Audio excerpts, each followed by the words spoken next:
meetings have no other substitute. The real versus virtual experience of meetings, well, better left unsaid. On behalf of India Exim Bank, I, Mitali Pendharkar, wish you a beautiful Thursday morning and extend a warm welcome to today's summit on enhancing global opportunities for Indian project exporters.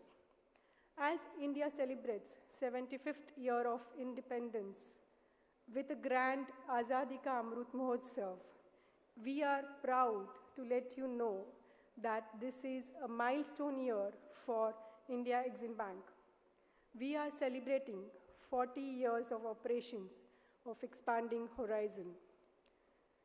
Due to the economic fallout, the governments of the world have been compelled to come out with policies stimulating the global economy. In the light of emerging opportunities, the project export will form a critical element for export growth. This summit is an attempt to facilitate the discussions among stakeholders of the emerging opportunities. It is also a platform to exchange information on challenges faced by Indian project exporters due to pandemic-induced situation. With this brief background, may I now invite Shri N. Ramesh, Deputy Managing Director, India Exim Bank, on the stage.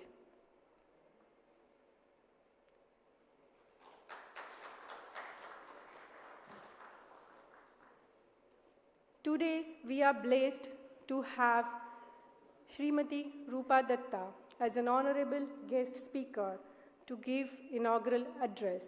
May I invite Srimati Rupa Datta on the stage, please.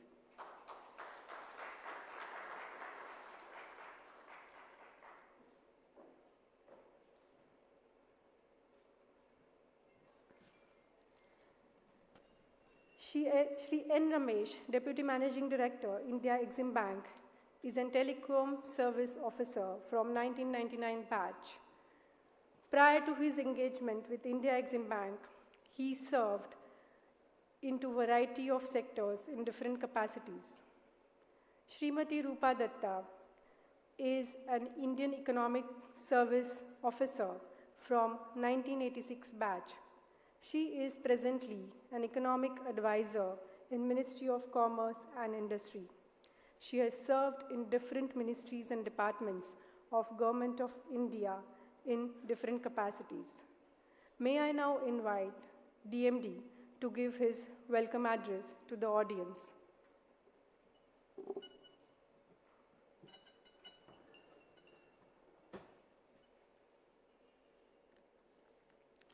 Thank you, Vitali. Madam Rupa Datta, Principal Economic Advisor, Department for Promotion of Industry and Internal Trade, Ministry of Commerce and Industry, Government of India. Honorable dignitaries in the audience, distinguished guests from the Government of India, respected participants from multilateral financing institutions who are present here physically as well as connected to us through virtual mode, Export Credit Guarantee Corporation, and other insurance agencies, representatives from companies engaged in project exports are aspiring to enter the market. Ladies and gentlemen, good morning to you all. It's a pleasure and honor to welcome all of you to India Exim Bank's Summit on enhancing global opportunities for Indian project exporters. We are gathered here today at a truly momentous juncture. India has achieved the unachievable or thought so US $400 billion mark in merchandise export. Even the services exports have reached the highest mark achieved till now as per the data released yesterday.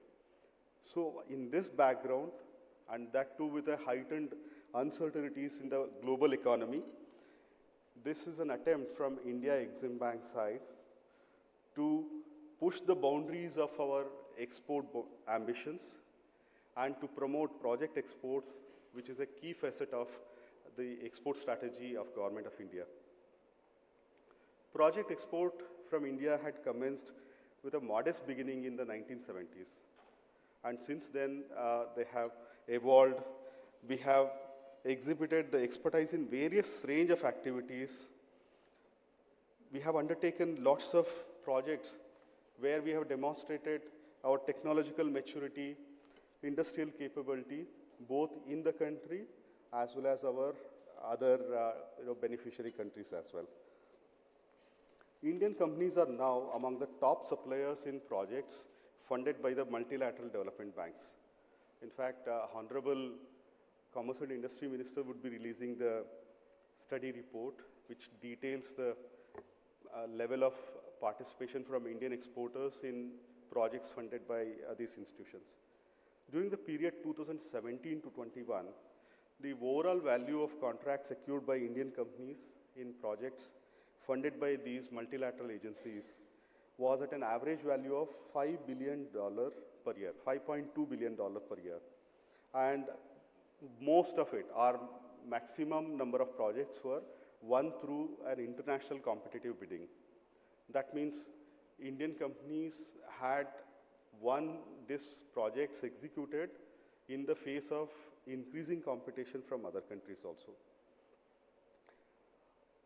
The project exports are not only supported by multilateral agencies, but the projects which are funded by governments, private investors, development financial institutions, all these kind of projects are also being delivered by Indian project exporters. Further, Indian companies are also benefited by different schemes of Government of India. Most of the participants would also be aware of the Indian Development and Economic Assistance Scheme, called IDEAS in short. So wherein the lines of credits are provided for extending complex projects in many of the countries. And Indian companies have been successfully implementing these projects under LOC. Further, a different flavor of the project export support scheme, which is managed by Department of Commerce, that is bias credit under National Export Insurance Account. There also, many of the Indian project exporters have successfully delivered projects, a very unique set of projects and in a wide-ranging sector. I'm sure that all of you present here today share my optimism and confidence in the ability of Indian project exporters and their potential to emerge as the growth drivers of India's exports. And in this summit today, we bring together a broad spectrum of stakeholders to reflect on the strategies to leverage on this particular potential. We have a really rich agenda for discussion today. We have Madam Rupa Datta, who will be delivering the inaugural address.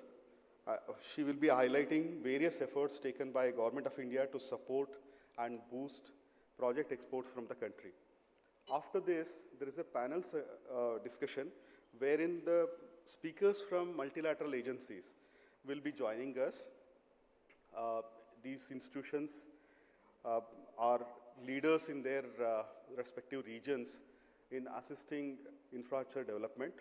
Many of the exporters here have been beneficiary in those particular projects supported by them.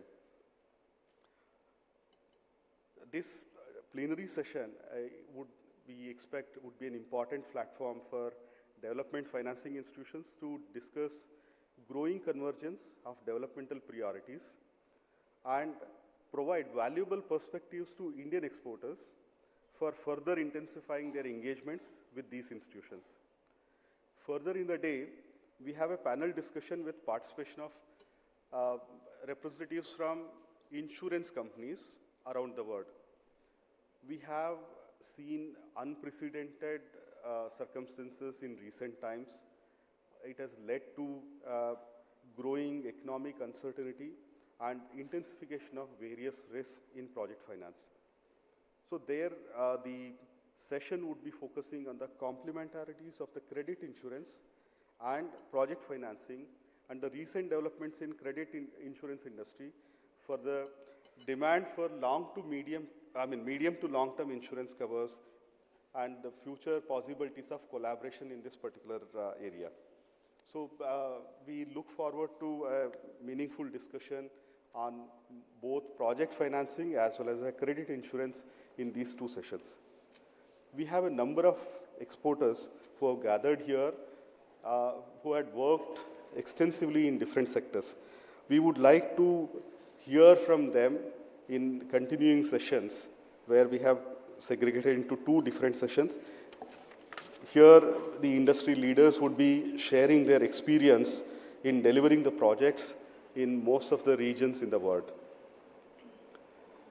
To sustain this positive momentum in project export, there is a need for nurturing the drivers of growth in traditional sectors of project exports from India, as also identifying sectors and markets for diversification of project exports. During this panel discussion today, we hope to engage in an in-depth inquiry into what stalls us from progressing in some of the emerging markets and sectors, and what approach could be undertaken to give further impetus to tapping into the opportunities. And we also have a session on financing solution for project exports from India. As you are all aware, India Exim Bank is in the forefront of providing project financing in India. That has been our mainstay for a good long time. With our array of financing at each stage of project export cycle, we have attuned our products to the changing landscape for project exports. My colleagues from the bank would be taking you across different contours of our program for people who are not very clear about our programs or who want to start project export from India. I hope you will be taking note of the same. We would be concluding today's summit with words of wisdom and guidance from our Honorable Minister of Commerce and Industry, Shri Piyush Goyal. Honorable CIM's presence in this particular summit bears the testimony of Government of India's commitments to strengthen project exports from country. In the summit today, we have also been releasing 2 research publications prepared by our bank. The first study is Project Exports from India, Tapping Potential Amid Changing Dynamics. This study will be released by Honorable Minister after his address. One more study on India's engagements in free trade agreements looking ahead. Here, there is a detailed assessment of India's major trade agreements and their impact on India's trade. And this study will also be released by Honorable Commerce and Industry Ministers. Ladies and gentlemen, this summit is another link in a mosaic of attempts by India Exim Bank to create an enabling environment for project exports in the country.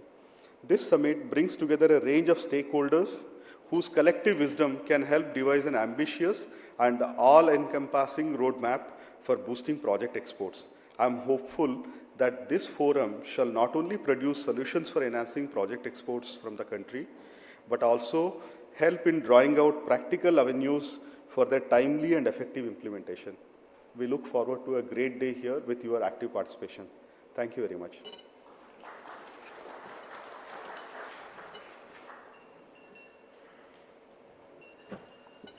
Now I invite Madam Rupa Datta to deliver a speech.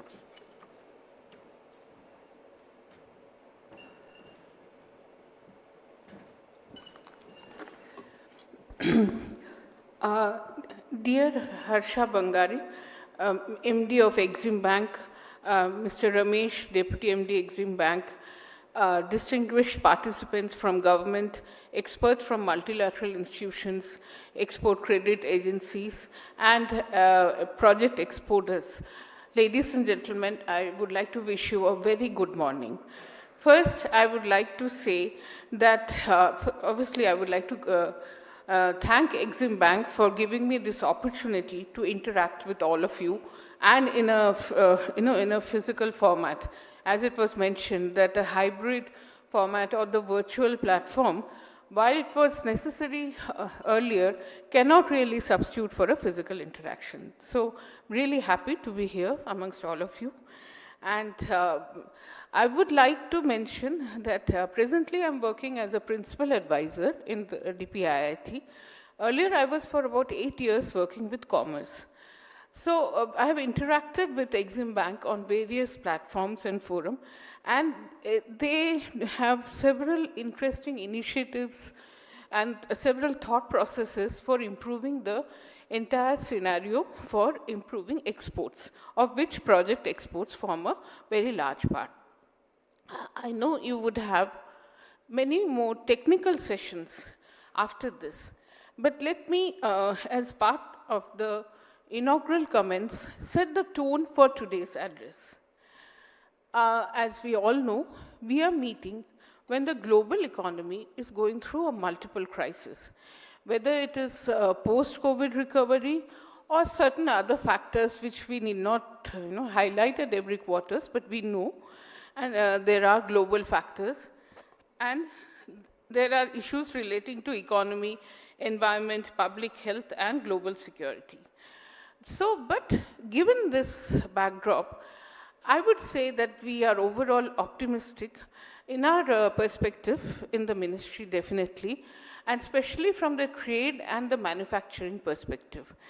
And manufacturing, why I'm mentioning it today, is because it's a back end. If the back end improves, if there's good industrial development, manufacturing sector shows potential growth, then obviously we'll have better exports and improved trade. The volume of global merchandise trade rose by 9.8% in 2021. In value terms, this growth was even stronger at 26%. The value of global commercial services trade also increased by 15% to reach US 5.7 trillion. As Ramesh has already mentioned, we all in Government of India and attained a landmark in terms of getting overall merchandise exports of more than 400 billion, first time in history. The total merchandise exports was about 418 billion during the year 21-22.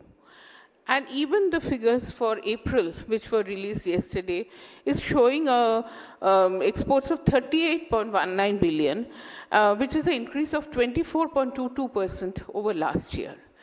And the good news is that these are, largely this growth is coming from more of sunrise sectors, such as chemicals, electronics, and other such sectors. Now, this is a point at least I have been mentioning in various forums, that we need to move up the value chain.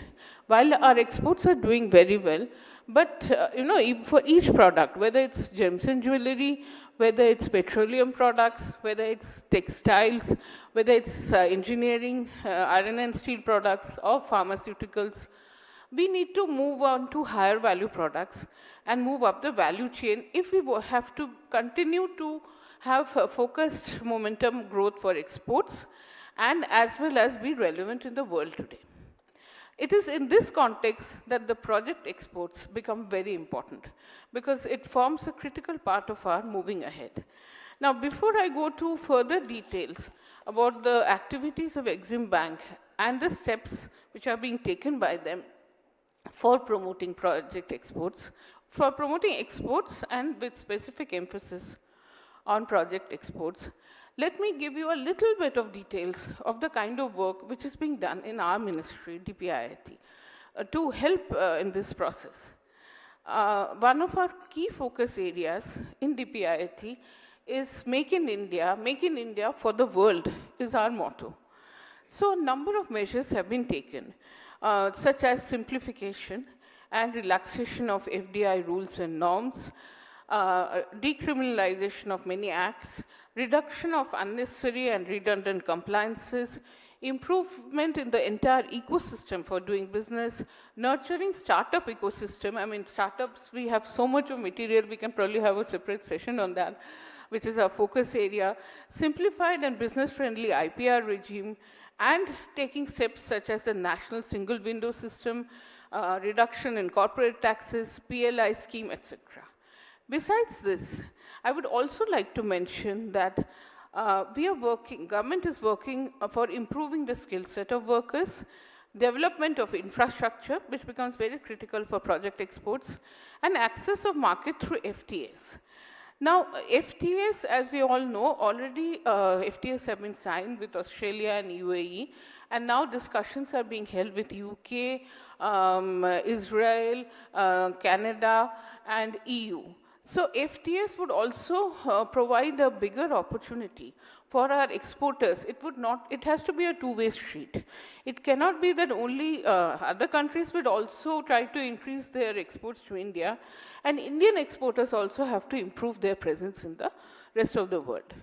Now, coming back to the original topic again, project exports are indicative of technical maturity and industrial capabilities of a country. So, and since these range over a period of 1 to 5 years, so they impart stability to the export earnings. And it results in a long-term relationship, because a project would take a few years for implementation and then would continue giving returns for a longer period of time. So as I've mentioned, it not only helps us in move up the value chain, but it helps the Indian exporters to give better brand visibility. Indian companies have already made substantial progress in project exports. We have data for the period 2017 to 2021, which says that the total value of contracts secured by Indian companies in projects funded by ADB, African Development Bank, World Bank, European Bank for Reconstruction Development, cumulatively stood at $26.1 billion during this 4-year period. That is an average value of $5.2 billion. Now, I would like to highlight, not give much detail because Ramesh has already mentioned that. What are some of the specific areas in which steps are being taken by GOI and Exim Bank for facilitating the project exports and the exporters who work in this area? One is the line of credit program, which Ramesh has already mentioned. And as it is increasingly emerging, and probably in the post-COVID scenario, this need becomes higher, more enhanced, that requirement for building of infrastructure. It is not only improvement of building of infrastructure for attaining the sustainable development goals for water supply, sanitation, electricity, but overall infrastructure requirement, which an estimation has showed that it would be about $94 billion by 2040 across 50 countries. This gives a huge opportunity for the project exporters. And the lines of credit which are extended to them, these are in collaboration with Ministry of External Affairs, and development assistance is provided by Government of India for developmental activities in developing countries. It's access to finance for building infrastructure in these countries. And here, generally the clauses mention that 75% of the value of goods and services covered under the line of credit program from India should be sourced from the host country itself. It should be sourced from the country which is implementing the project. So this gives a huge boost to the exporters as well as the domestic manufacturing sector of our country. More project exports contracts the country is able to gain, more would be the benefit for all. Now, there would be some specific programs which Exim Bank is running. These would be the buyer's credit program which is being implemented by the National Export Insurance Account, again mentioned by Ramesh already. And under this, Exim Bank extends financing under this program. And again, this has a good sourcing opportunity for sourcing products from India. Then there is a concessional financing scheme of Government of India, which supports Indian companies bidding for strategically important infrastructure projects. This allows Indian companies to bid for projects in China, Japan, Europe, and USA. Government of India has always been supportive of all such efforts.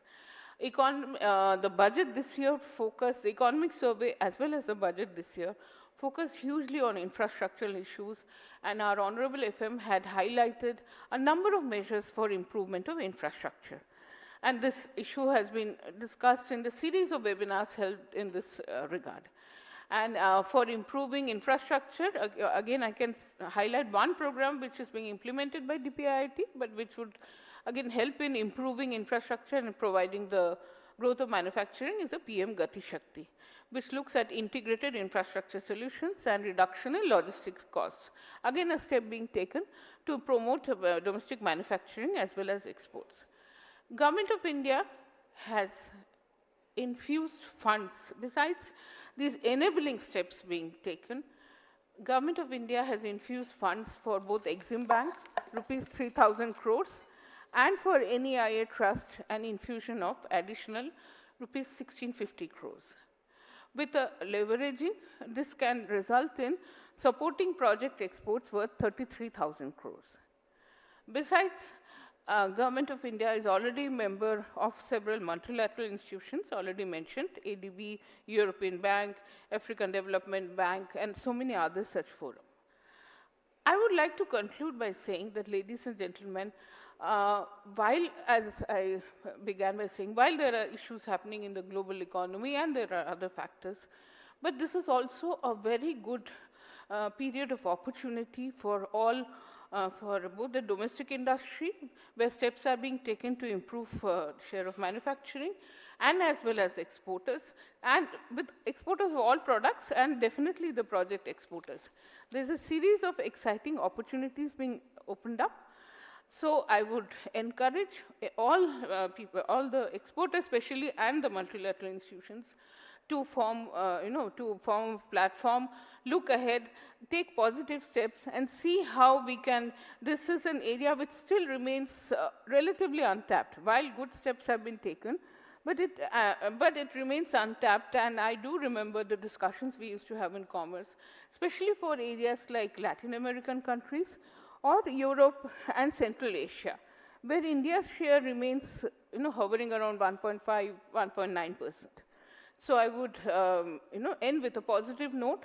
This is a good opportunity, a good dawn of opportunity is emerging. Let us, all of us, take steps to utilize this and enhance India's image abroad, improve your business, as well as increase the share of exports, besides, along with project exports. Thank you.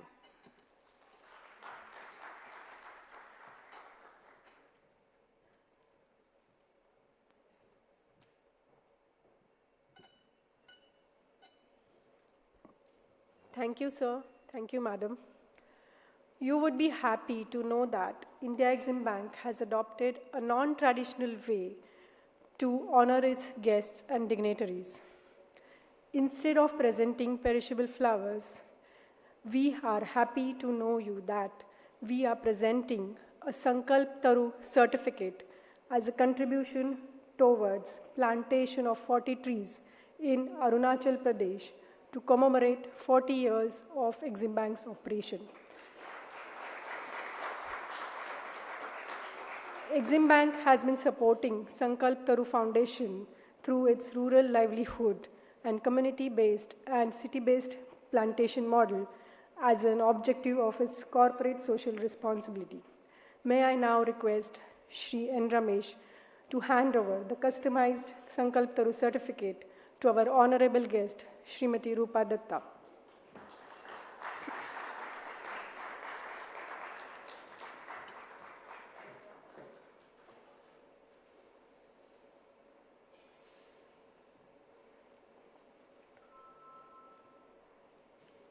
Thank you. We would now go in our first session of the summit.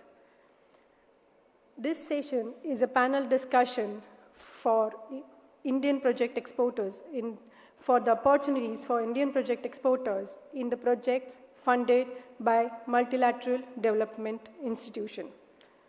As earlier mentioned by DMD, India is among the top supplier countries in projects where the contracts are awarded to Indian project exporter, majoritarily in international competitive bidding.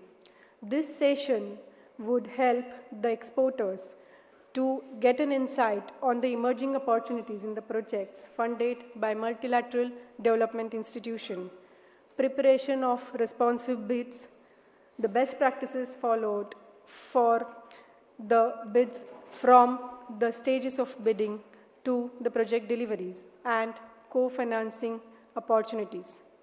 Today, we have well-informed panelists from the multilateral development banks to give the insight on the emerging opportunities in the projects funded by the multilateral institution to the Indian project exporter. The session is moderated by DMD.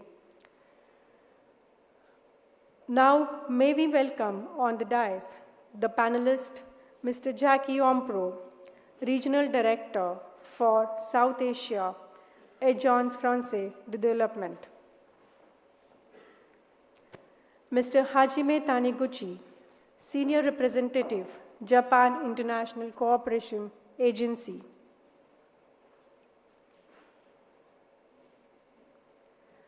Dr. Olagunju Ashimolowo, Vice President, Operations, Ecowas Bank for Investment and Development. May I also request the panelist, Mr. Kofi Addo, Director, Guarantees and Specialist Finance, African Export-Import Bank, Mr. Sanjeev Gupta, Executive Director, Financial Services, Africa Finance Corporation, Mr. Lauret Mehti Birodo, Procurement Hub Coordinator for Africa, World Bank Group, Mr. Marcos Prado Troijo, President, New Development Bank, Ms. Salita Rohr, Principal Procurement Specialist, Asian Development Bank, and Mr. Mohammad Siddiqui, Board of Director, AIIB and NDB, Additional Secretary and Wing Chief, Economic Relations Division, Ministry of Finance, Bangladesh, to join virtually. Over to you, sir, please.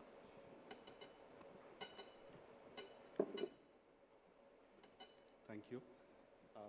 Now we will start the panel discussion. I request President, New Development Bank, Mr. Marcos Prado Troyo, to enlighten us with different programs undertaken by NDB in India and other partner countries of NDB as well. And sir, may I request to throw additional, give us some additional input on how NDB is coping up with the pandemic situation and any specific sectors where NDB is working on. Yes, thank you very much, Dr. Ramesh. I hope I'm audible. I wanted to say hi to you, say hi to all of our colleagues in this panel. I wished I was there in person in Delhi, a city that I love so much.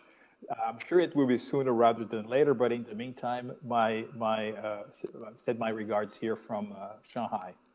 It's very important, Dr. Ramesh, that we hold these discussions on trade, on boosting exports, because if there's one lesson we can learn from the past 7.5 decades, is that every single economic miracle, every single economic expansion that has been sustained over time throughout this, as I said, 70+ years, has had trade, the promotion of exports, as a very central element.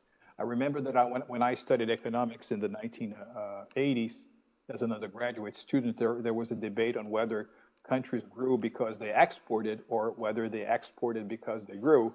And it seems to me that over time, the debate has been won over by those who place a strategy that's focused on a trading nation, on boosting exports. So once again, I want to congratulate the Exim Bank for taking such an important initiative. Yes, you mentioned the New Development Bank, a new development institution set up by the BRICS about 6.5 years ago. The idea was only a dream to have a development bank targeted to the needs of emerging markets. But this dream has come true. And we now feature a project portfolio of about $30 billion. Our focus is infrastructure and sustainable development. So basically, every single area of infrastructure has already had received financing and technical expertise by the New Development Bank. So water, sanitation, urban mobility, airports, railways, renewable energy. Many of those projects in those areas that I have just described have also found themselves to the financing that we do with India. India is so far the biggest client of the New Development Bank, and we are very proud of that. My predecessor, Mr. Kamat, the first president of the New Development Bank, left us with a very important legacy. It got the institution off the ground, up and running, and our role now is to make it even more useful to our member countries. We have embarked on a process of membership expansion, and over the past year, we have admitted Bangladesh, the United Arab Emirates, and Uruguay, and Egypt as new members. And in consultation with our founding members, this is a process that's going to go on in a very balanced and gradual approach. Now, I see as one of the key areas that will truly create new opportunities for trade and for exports, if you're talking about all of our member countries and particularly India, is what we call here the trade enabling infrastructure. As a matter of fact, for the next cycle of 5 years, trade enabling infrastructure occupies a very seminal place in our strategy going forward. And why is that so important? I mean, trade enabling infrastructure has always been key, right? From the first, say, wave of globalization in the beginning of the end of the 15th century, early 16th century, all the way to today, infrastructure has always been central to countries that want to play a bigger and bigger part in global trade. But now, what's different about it is that trade itself is undergoing a kind of metamorphosis. It's been said here by some of the opening speeches on the relevance of trade in manufacturers. But the global economy itself is also moving towards not only manufacturing, but mindfacturing. So trade in services, trade in technologies, trade in digital goods, in intangible goods, and even trade in manufacturing, sometimes mediated by technological means, digital means. So we're talking about trade that is tech intensive, whether in the agricultural sector, the traditional manufacturing sector, or in the service sector, or the so-called the economy 4.0, everything is being intermediated by what we could call tech intensiveness. So because trade now is so related, so intermediated by technology, we see a kind of a fusion in the way we must approach infrastructure that leads to trade. So the physical infrastructure remains absolutely critical, absolutely important, but we have to have the addition of this tech intensiveness that should be there in projects, even when you're talking about traditional infrastructure sectors like ports or railways or airports, but the technology must be there. So the message that I wanted to convey to you at this particular point is that under this bigger umbrella, under this bigger strategy of the New Development Bank to place an important emphasis on trade enabling infrastructure, I invite a partnership between the NDB and India, and particularly with the Exim Bank, for us to identify some priority projects. Of course, the New Development Bank is an a la carte institution. We follow the recommendations and we attend to the priorities that are established by our member countries. So maybe India and eventually the Exim Bank can identify some priority projects in trade enabling infrastructures in which both the element of physical infrastructure and the element of technology are present.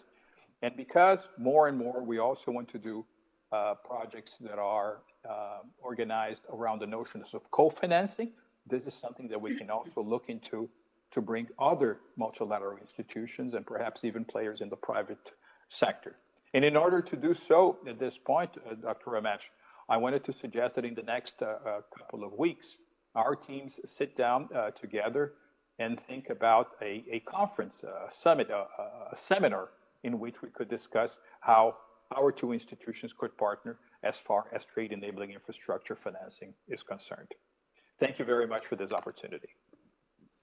Thank you for, thank you, sir. That was a very wonderful way to start this, distinguished panel discussion.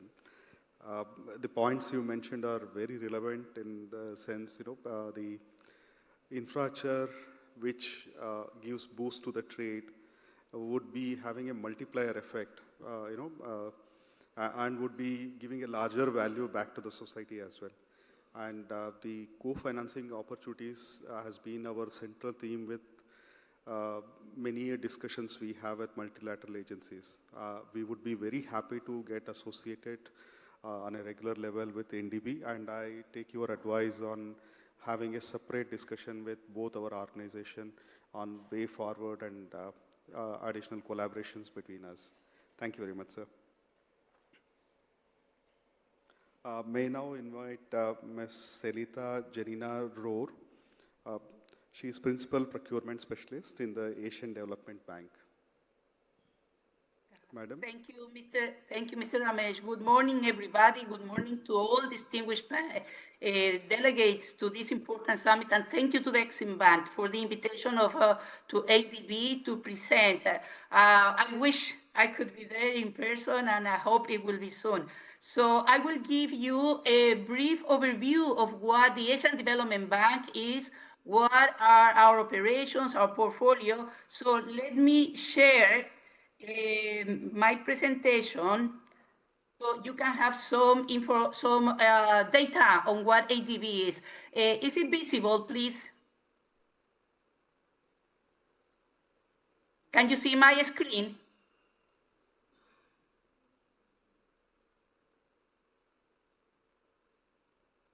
Can you confirm, please, Mr. Ramesh, that my screen is visible? No, ma'am. No? Oh. Let me try again.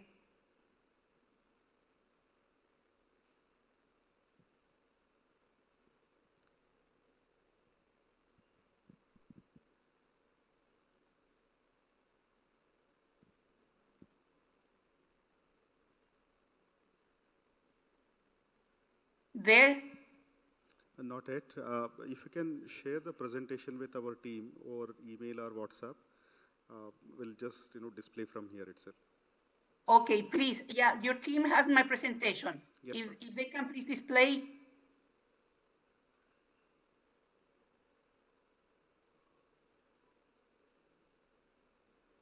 Not visible? No, not yet. Oh, well, okay. So let me, until your team display the presentation, let me talk a little bit about what ADB is and its operations. So the bank was founded in 1966, and it's the HQ, the headquarters are in Manila, Philippines.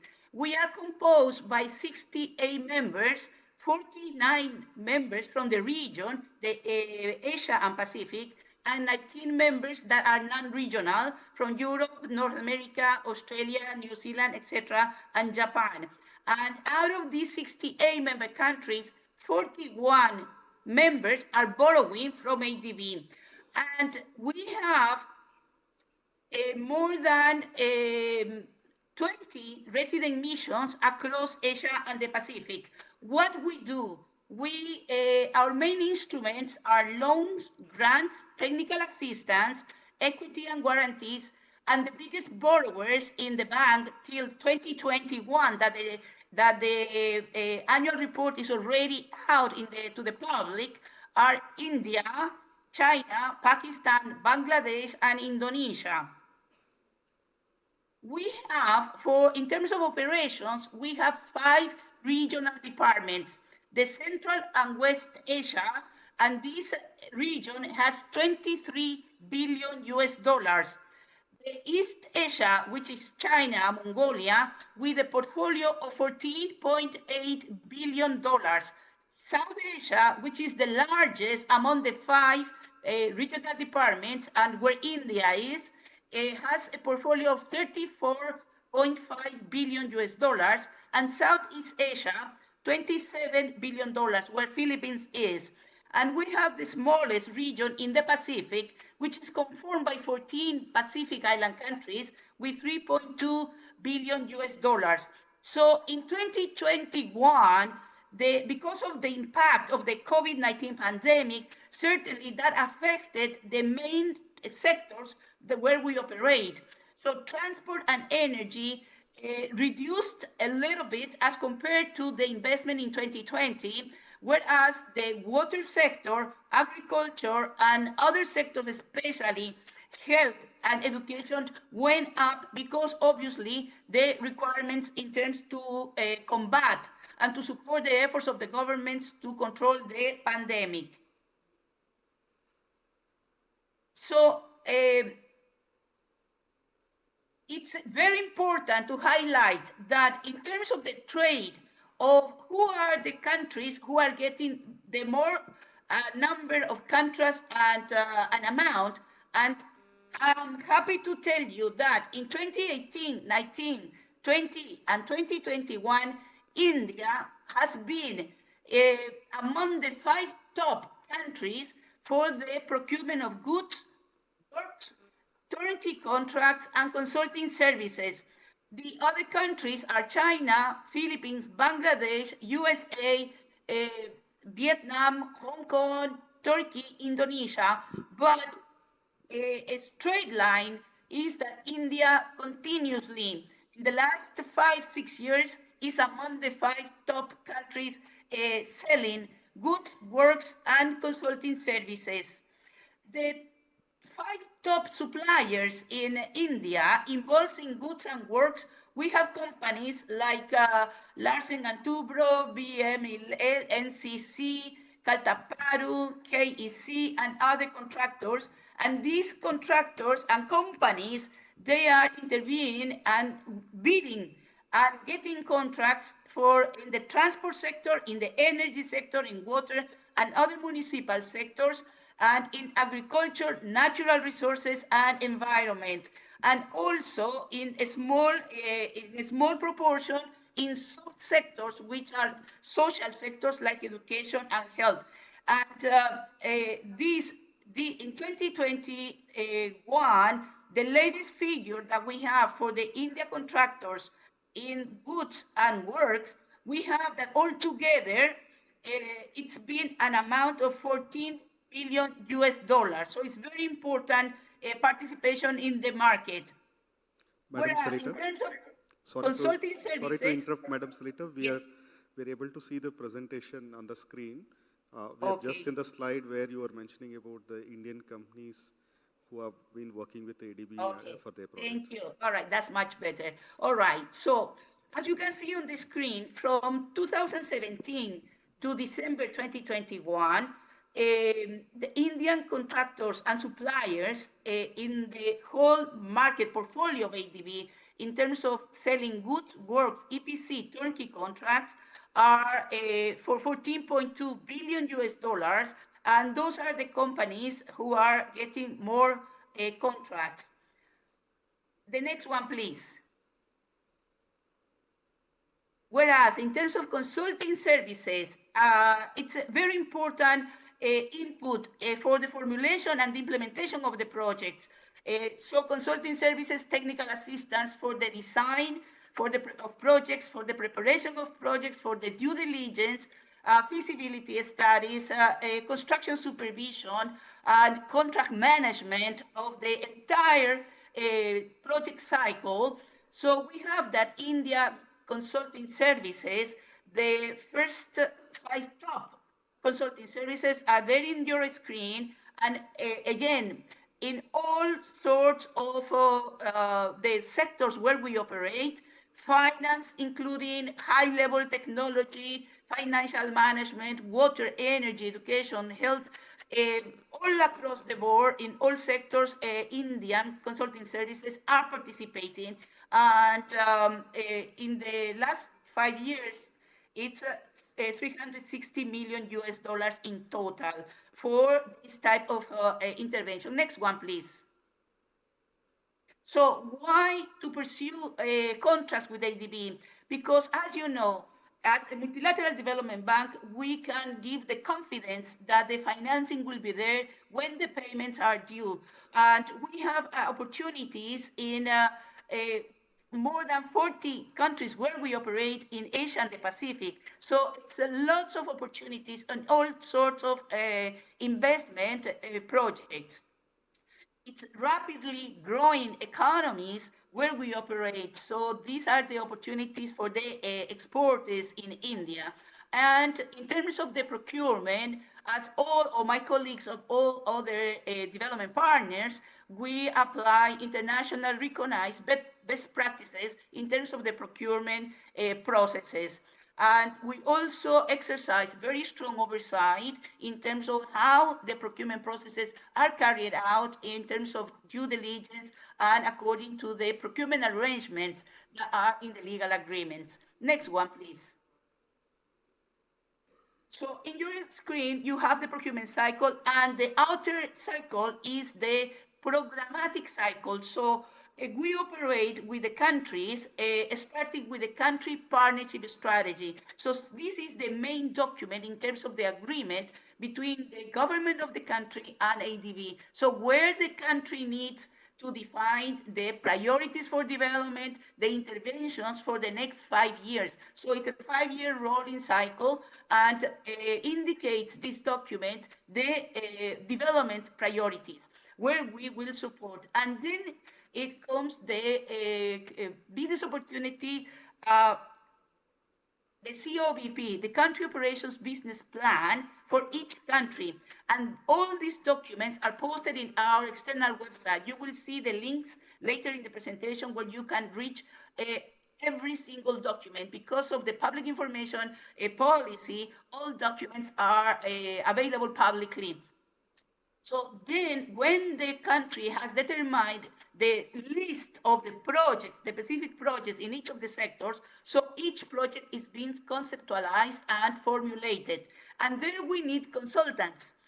Then the project is approved and the biddings, the procurement packages are floated in the external, in the websites of the government and of the ADB. And again, then the industry, the private sector, the exporters, the manufacturers, the suppliers, the contractors are needed, because it's the private sector who will prepare the bids, the proposals to participate in the tenders in the different areas of intervention. So the procurement processes are floated, the bids are received, the bids are evaluated, contracts are awarded after the no objection of the bank, and then the suppliers, contractors, consultants start implementing the project. And to finalize with the completion of the activities of the project and the evaluation of how the projects achieve its expected outputs and outcome. So what is important here is for you to see that all throughout the cycle, both from the programmatic cycle and from the procurement cycle, the suppliers, consultants, and contractors are needed, because it is the private sector who will actually implement the project. Next one, please.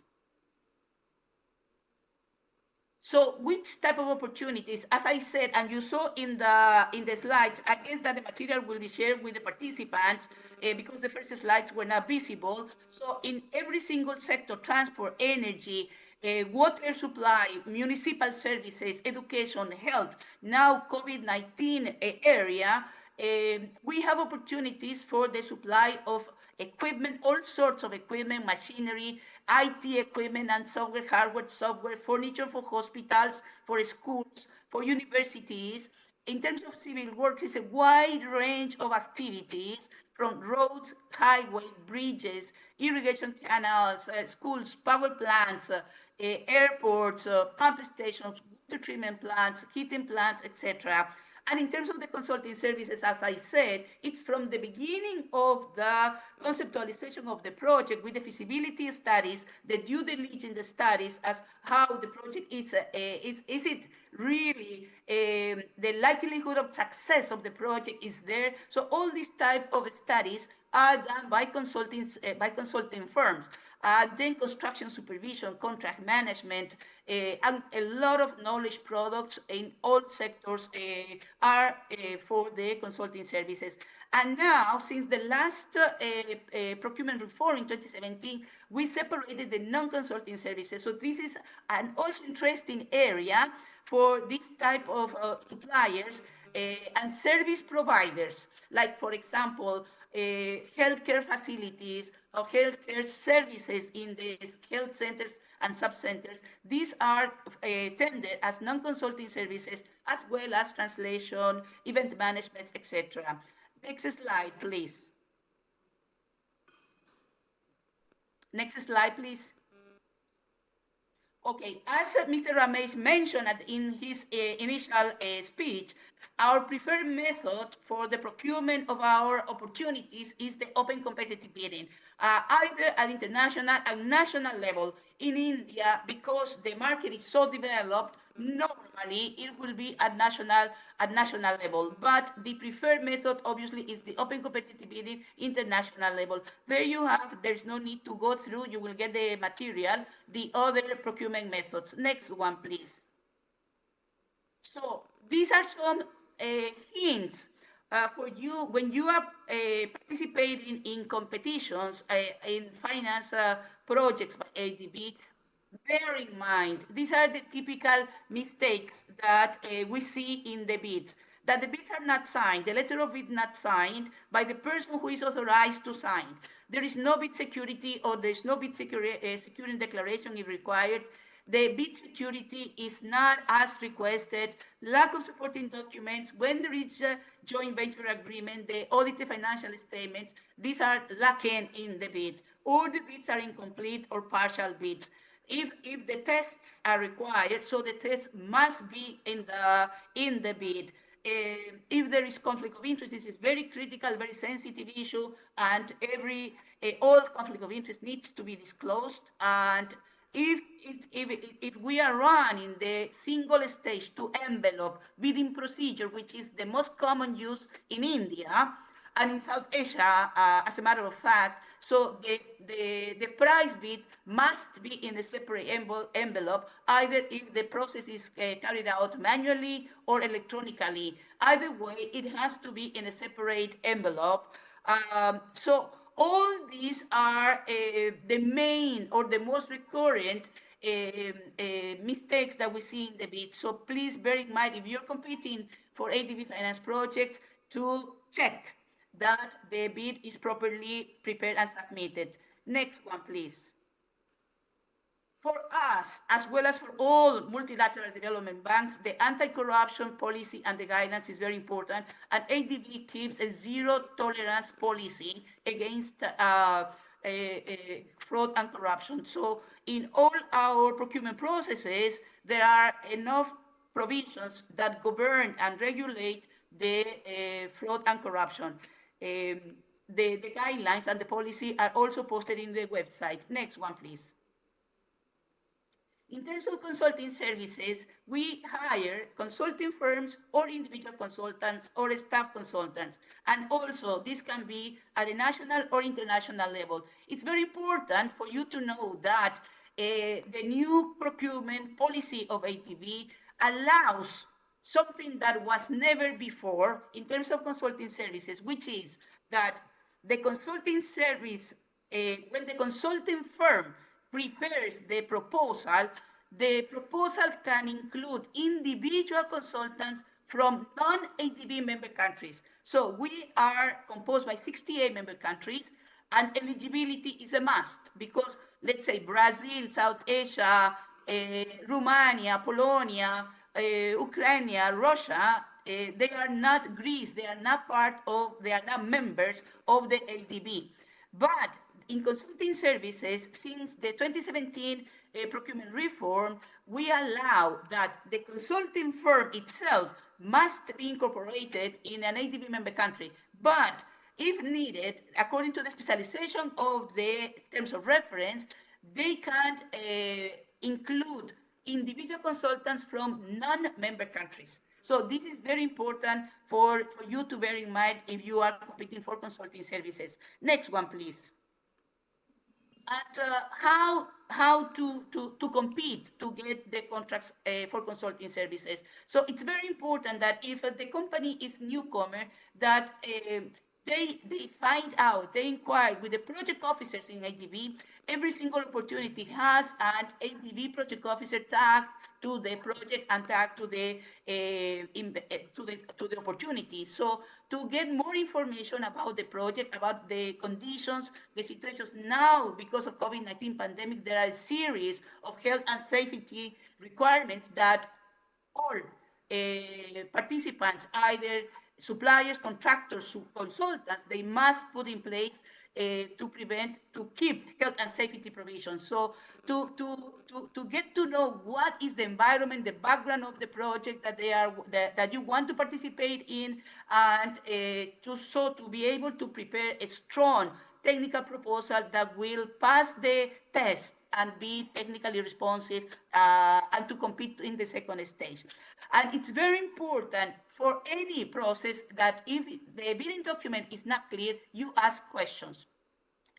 We have the system for debriefing and complaints, so if any entity that is participating in the bidding process of any nature, and if you feel that there is something wrong with the terms of reference, with the specifications, or with the way the procedure is being handled, you have the recourse to complaint. And there is a same you will have the link to file complaints as the case may be. And the government, the executing agency, the implementing agency, and ADB, we have to respond to the complaint. Next one, please.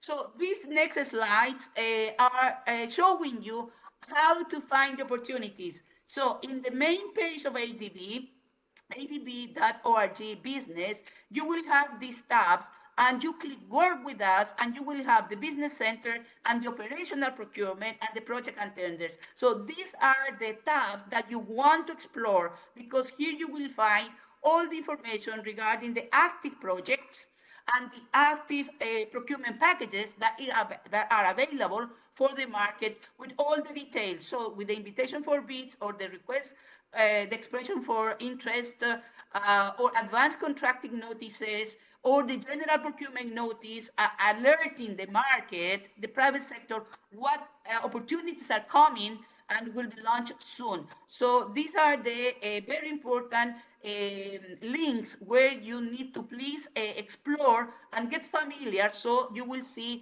receive all the information that you need. Next one, please.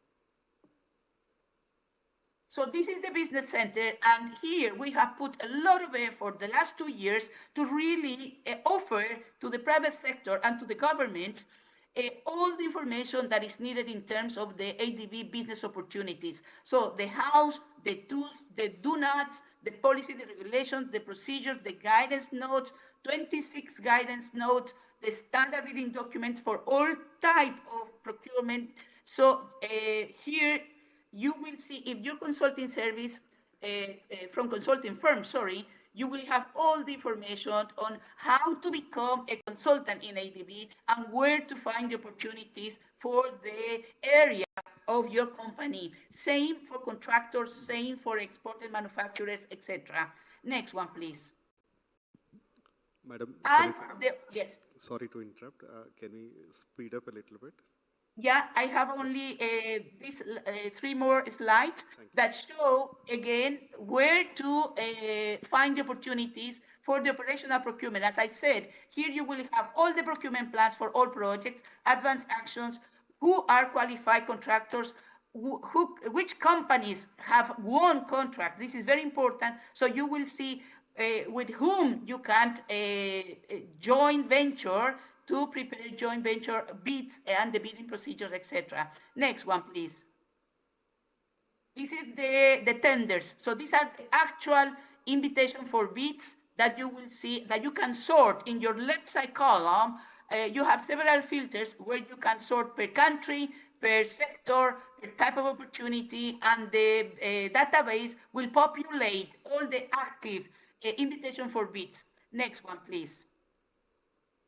For consulting services, we have the electronic procurement system, which is the CMS, and there you have the link to register in the CMS, and again, to get all the opportunities. Next one, please. So same for goods and works, you will have for the consulting services recruitment notices, which is the request for expression of interest. You can filter per type, per country, per area of intervention, per sector, and you will have the expression of interest where you can participate. Next one, please. And I think that that's my last one. It's a prudent, a good advice that you register for alerts, either for works, for goods, for consulting services, and you will get the alerts if you want daily, weekly, monthly, for the sector and for the type of procurement that you want to participate in. So that is all from me. Thank you so very much, and ready to continue with the panel discussion. Thank you. Thank you, Ms. Sarita. Sorry to make you rush through this. It was a very detailed presentation. In the interest of time, I was just making that comment. May I now request Mr. Mohammad Shahriar Khader Siddiqui. He is representing Board of Directors in AIIB and NDB, and is currently working as Additional Secretary and Wing Chief, Economic Relations Division, Ministry of Finance, Bangladesh. Sir.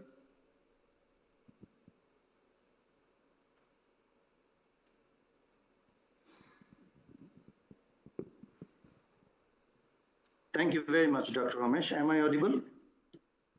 Yes, sir. Okay. Good afternoon, ladies and gentlemen. Greetings and best wishes from Bangladesh. It's a pleasure for me to be present in this forum to discuss some of the important aspects relating to project financing. I'll try to focus on Bangladesh perspective and some of the key dimensions of project exports. At the outset, let me recall the friendly and warm bilateral relations between India and Bangladesh since our liberation war in 1971. It is needless to say that through our economic cooperation, the growth trajectory for both countries have got an excellent pace and moving upward at an impressive rate. As you might aware, Bangladesh is a growing country, and as per our perspective plan, the country is more prone to develop basic infrastructures.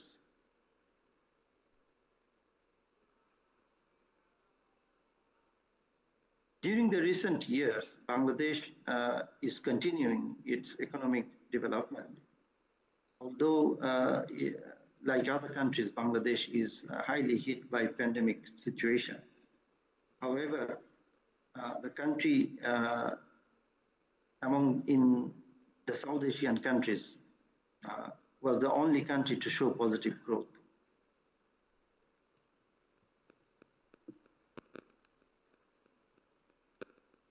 I will try to indicate opportunities for project financing in terms of available demands or sources in countries like Bangladesh.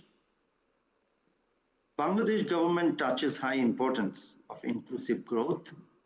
Here, the importance of connectivity and shared development is also very critical. It is usually accepted that an effective infrastructure source is useful to economic development. And as per the GDP growth at the pace of nearly 7% in every year, we are going for different mega projects, and we are implementing many projects with our development partners. India is also a good development partner in this regard. As you know that we are trying to implement many projects, and it is our goal to achieve the sustainable development goals, and for which there is huge need of investment by 2030. In the global economies, you will find that the investment requirement is nearly 57 trillion, where 2/3 of the needed financing would go to the countries in Asia, where Bangladesh is a substantial partner. Now I will try to focus on the importance of India's development cooperation program, that is the lines of credit being extended for Bangladesh. It started during 2010. The first line of credit was signed in 7 August 2010 of 1 billion. On 9 March 2016, the second line of credit was signed of $2 billion.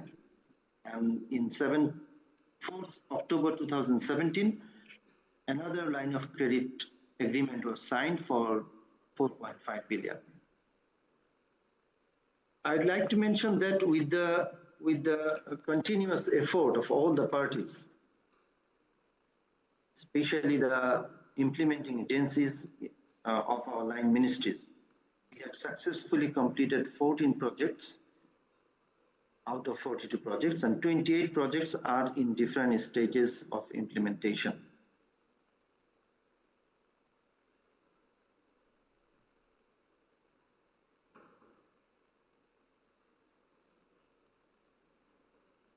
We can mention that recently the disbursement has touched the $1 billion milestone.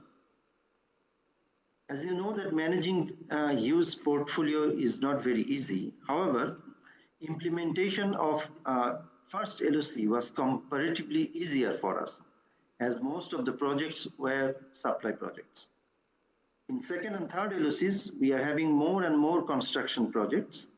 Therefore, we are facing some hurdles and practical problems, which we are trying to resolve by continuous mutual discussion. We are having bilateral meetings for project review, and we have formed technical committees, high-level forum for solving issues and to expedite the implementation projects.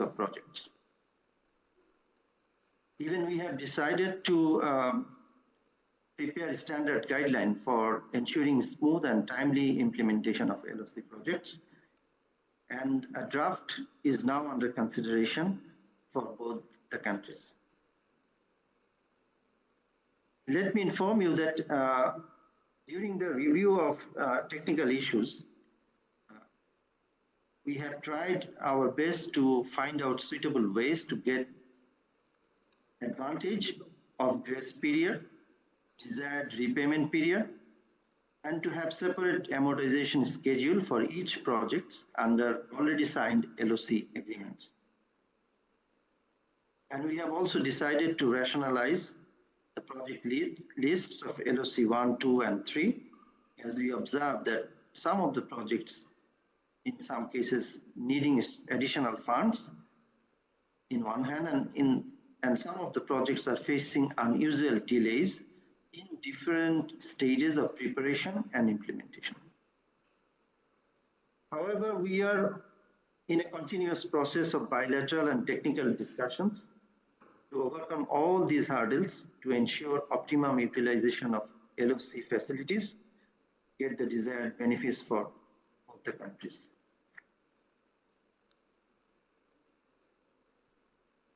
As I mentioned about the opportunities of projects in Bangladesh, let me touch upon some of the aspects of multilateral financing. I will only try to highlight some important factors rather going in details.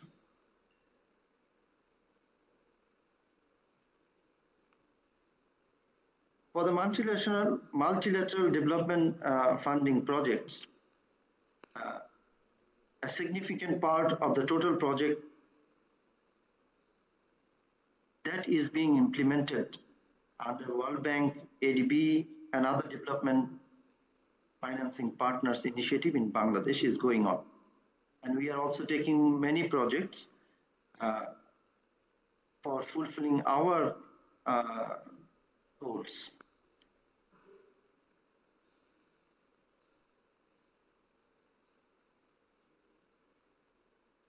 Here in Bangladesh, the key factors are competitions.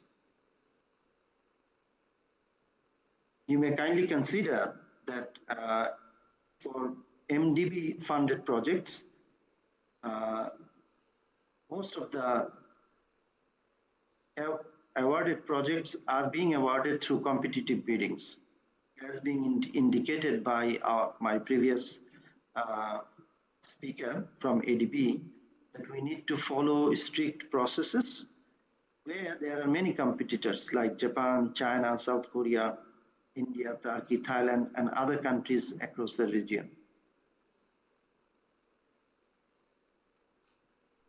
The competitiveness shows that in the global arenas, we need technological capabilities, supplying ability of cheaper raw materials, human resources capabilities, institutional preparedness, financial ability like cash flow, payment, credit availability, etc., credit risk profile for managing large diversified engineering, procurement, and construction contractors, and sometimes the government support from both the parties. Because strong government support is required for implementing important projects.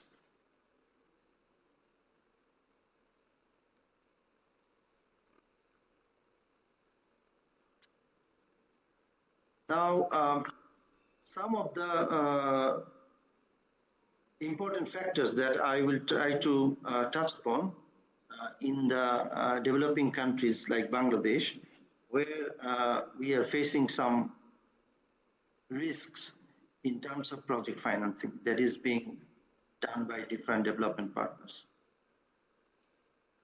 There are risks, sometimes the political risks and sometimes the business risks. And we are facing some, especially during the pandemic, we are facing labor-related issues because there are shortage of laborers and limited availability of skilled and affordable labor.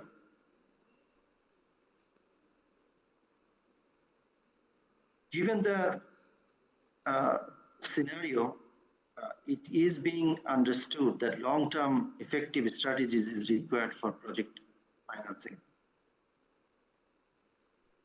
And here I can discuss about some of the probable strategies that could be, we need develop sectoral capabilities.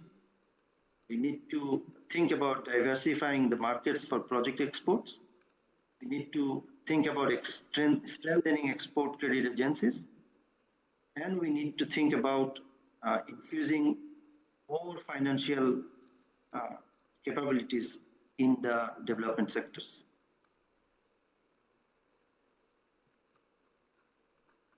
For the LOC projects, let me refer about a critical issue, which is the minimum local content requirement. As you know that the requirement is minimum 75% of the value of the contracts, where there is a provision of relaxation of 10% on case-to-case basis. However, we have observed that in construction projects, we even require more relaxation for easy implementation of projects. And we have observed that some of the contractors even asking for relaxation of this particular content issue.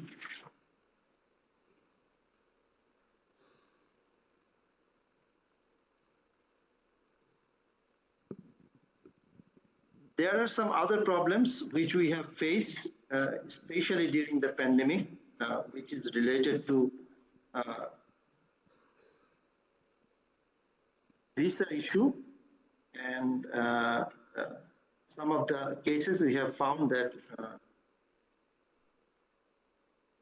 greater engagement is required from both the parties to improve the situation, to identify problems, and to implement projects smoothly. We believe that operational improvements, capacity building, and collaborative participation is very important for implementation of projects easily. Here, one important part is local presence, because we have observed that if the local presence is there from the participating countries, here the discussion is more broad and easy for all the parties, from the preparation stage to the implementation stage of projects. And sometimes the gaps could be easily met up by mutual discussion. That is from my part. Thank you everybody for patient sharing.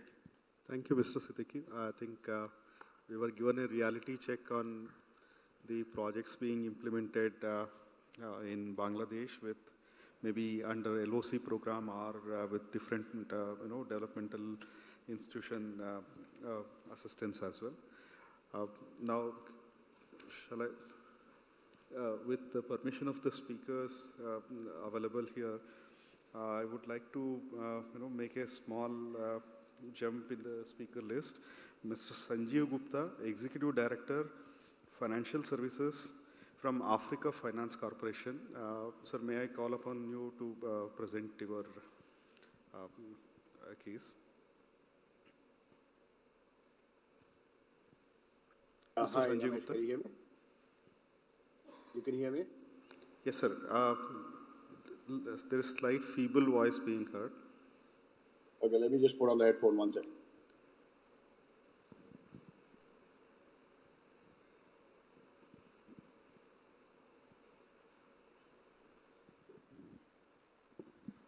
Is that better?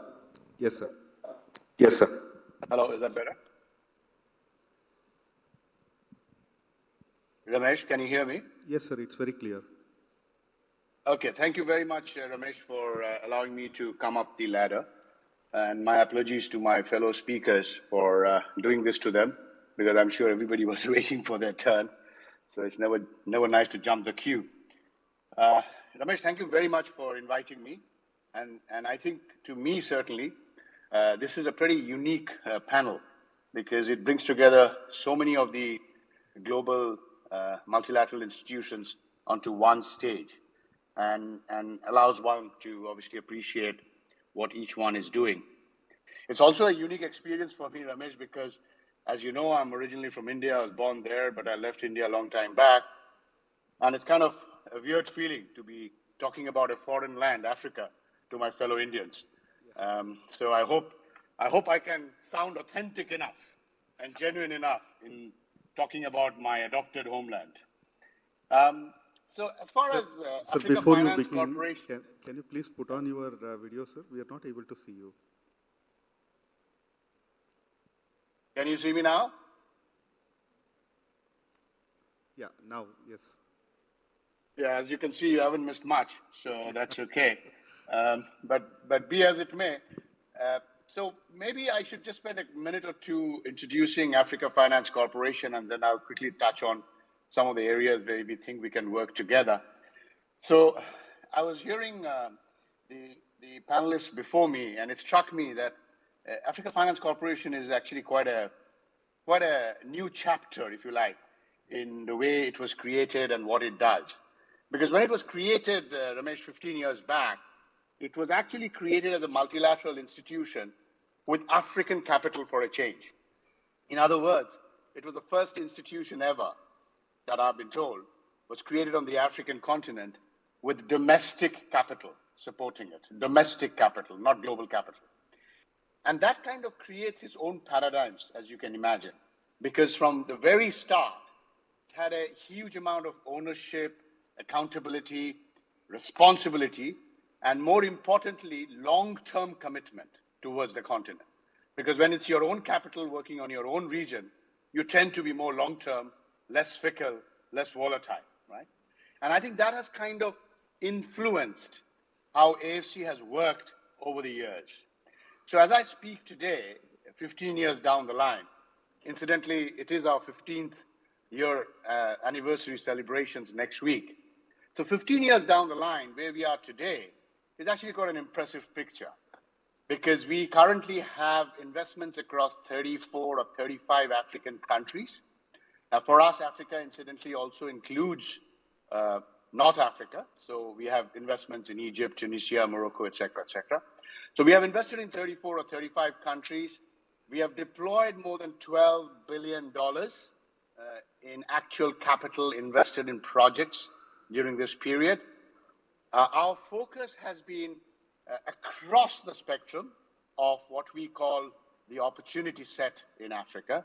So we have invested heavily in the natural resources sector, in the transportation, port, logistics, road sector, in the telecoms and the technology sector, in the large industrial projects area like refineries, fertilizer plants, so on and so forth.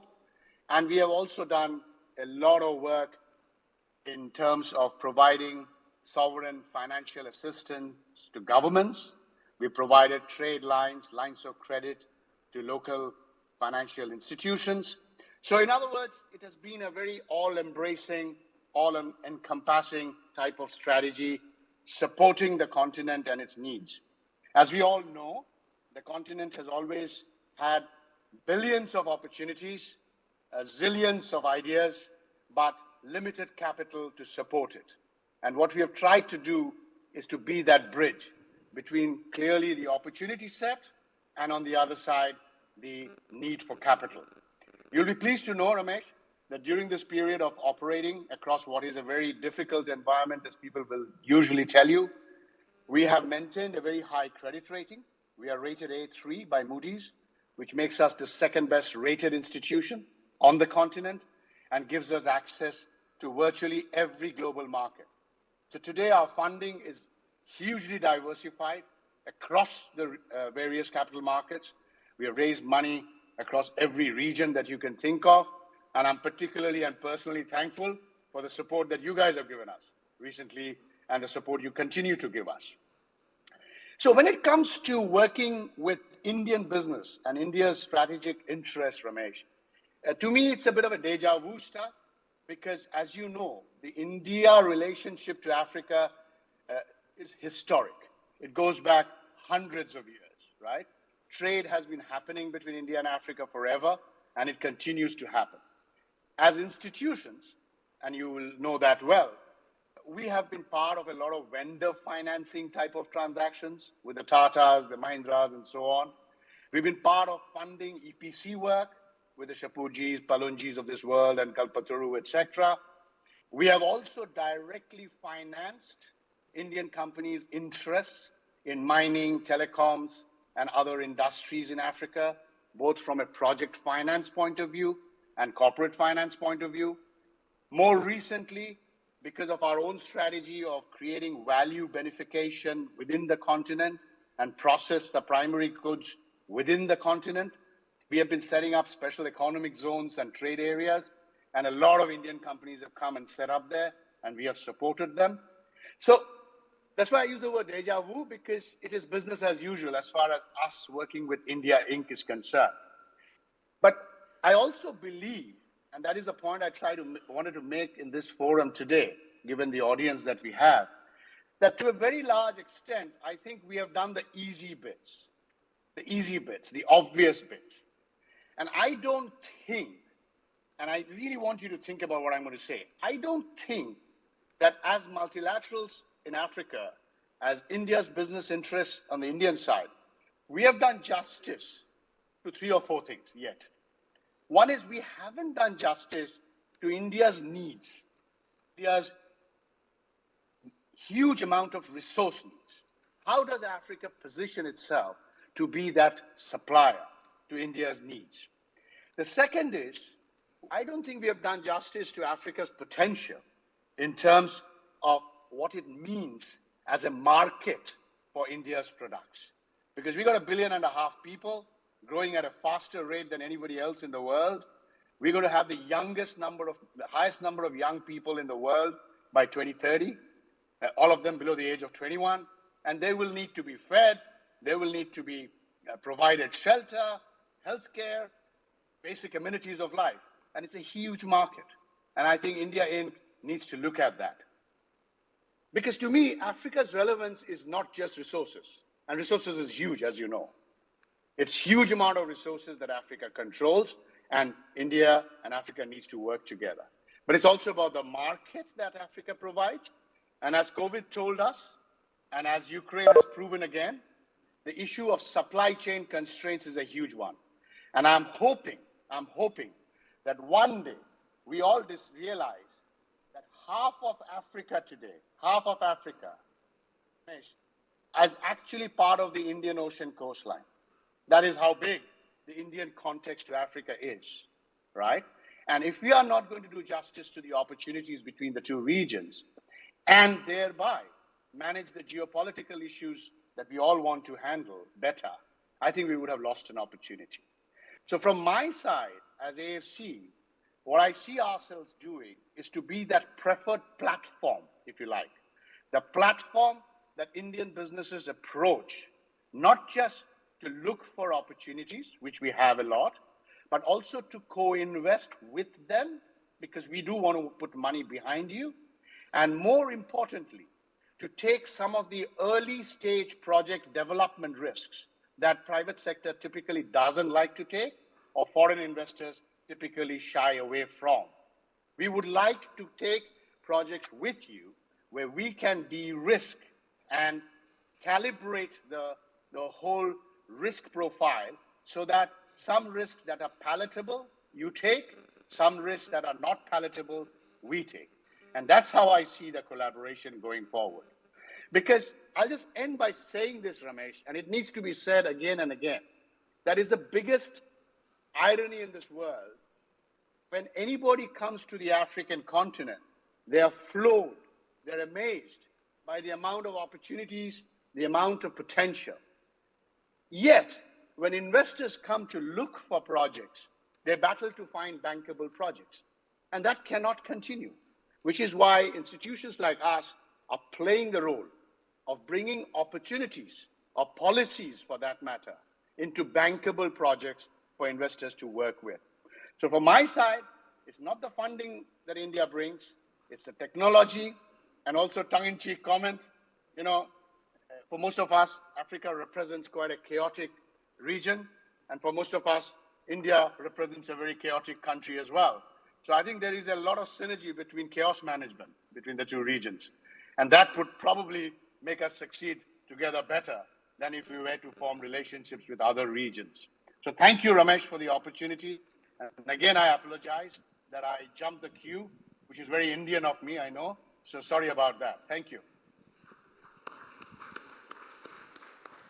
Thank you, Gupta sir. I think that was a wonderful delivery from your side. The essence of what you said was we have a great matchmaking possible from India's resources, not only on the financial resources, but the capabilities India can deliver, and the needs of Africa. If there is a good matchmaking, both regions can go further along.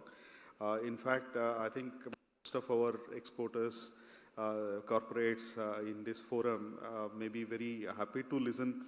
There is an institution which is also looking at early stage project risk and trying ways to de-risk those possibilities. We would take along our collaboration further, and we would see how best we can get more integrated with the AFC's development initiative, sir. Thank you very much. Can I now call upon Mr. Hajime Taniguchi, Senior Representative, Japan International Cooperation Agency, JICA, as we all know. Taniguchi-san, would you like to make a presentation, or would you? Yeah, right. Yeah, please.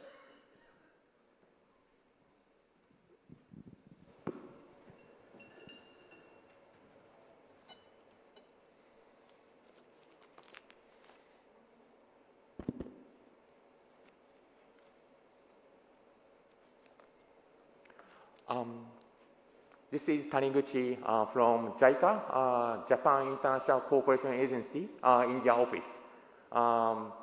Today, I would like to touch upon our organization's introduction, and then later on, I would like to explain the area for the preference in Indian operations, and then the Bangladesh operations, and then African countries, starting from our organization introductions. What is JICA? We are bilateral aid agencies. Today, we have many guests from the multilateral agencies, but we are the similar organizations with the AFD. Our colleagues is now attending. Then, our objective is supporting developed countries for sustainable development. Then, with the mission of the human security and quality growth. We have 96 overseas offices and then 14 domestic offices. Then, last year, 143 developing countries and regions received our cooperations. This is our main pillars of our developing tools, i.e. finance and investment, grant aid, technical cooperations. Under finance and investment tools, we have soft loans and private sector investment facilities. Under soft loans, we have provided the concessional terms and conditions. And grant aid, this is provided in relatively low-income countries. Technical cooperations, in order to maximize our development impact, we utilize technical cooperation together with other schemes. For example, now JICA is cooperating with high-speed railway project in India. And then we are conducting the technical cooperations for railway safety and then the operation maintenance training course in Japan. This is just for our strategies aligned with SDGs goals. Two missions, human security and quality growth, are in line with the objectives of the SDGs. Then this is our impact and achievement described by the SDGs. Pie chart shows contribution by SDGs. As you can see, 22% for industries, so including infrastructures. 16 are the climate change addressing. This is our response to COVID-19. We did the two things. First one is budget support for the developing countries. More than $3 billion are provided. And at the same time, we took the initiative for global health medicine schemes. That is consists of three pillars: prevention and precautions and treatment. And this is our highlight in terms of the financial figures. For the last 5 years, our operations commitment is 15,066, let's say about 13 to 14 billion for each. Then out of 13 to 14 billion each, India and Bangladesh accounts for more than 30 to 40%. So it's quite large recipient countries. By sectors, left bottom column shows the about 50% accounts for their transport, because there are growing demand in these countries. Distributed by the regions, yes, our main recipient countries are changing from Southeast Asia to the South Asia. including India and Bangladesh. And then this is just a comparison with the other agencies, AFD and ADB. We are keeping the certain level of the commitment. The operations in India, we try to address the SDGs in India. So our priority areas in the middle, urban development, railway, private sector development, and rural, and northeast region, these are our preference areas. Then in India, this is the record of our commitment. The operation result in 2020, it's about 23,000 crores. And the disbursement is 70,000 crores. Out of the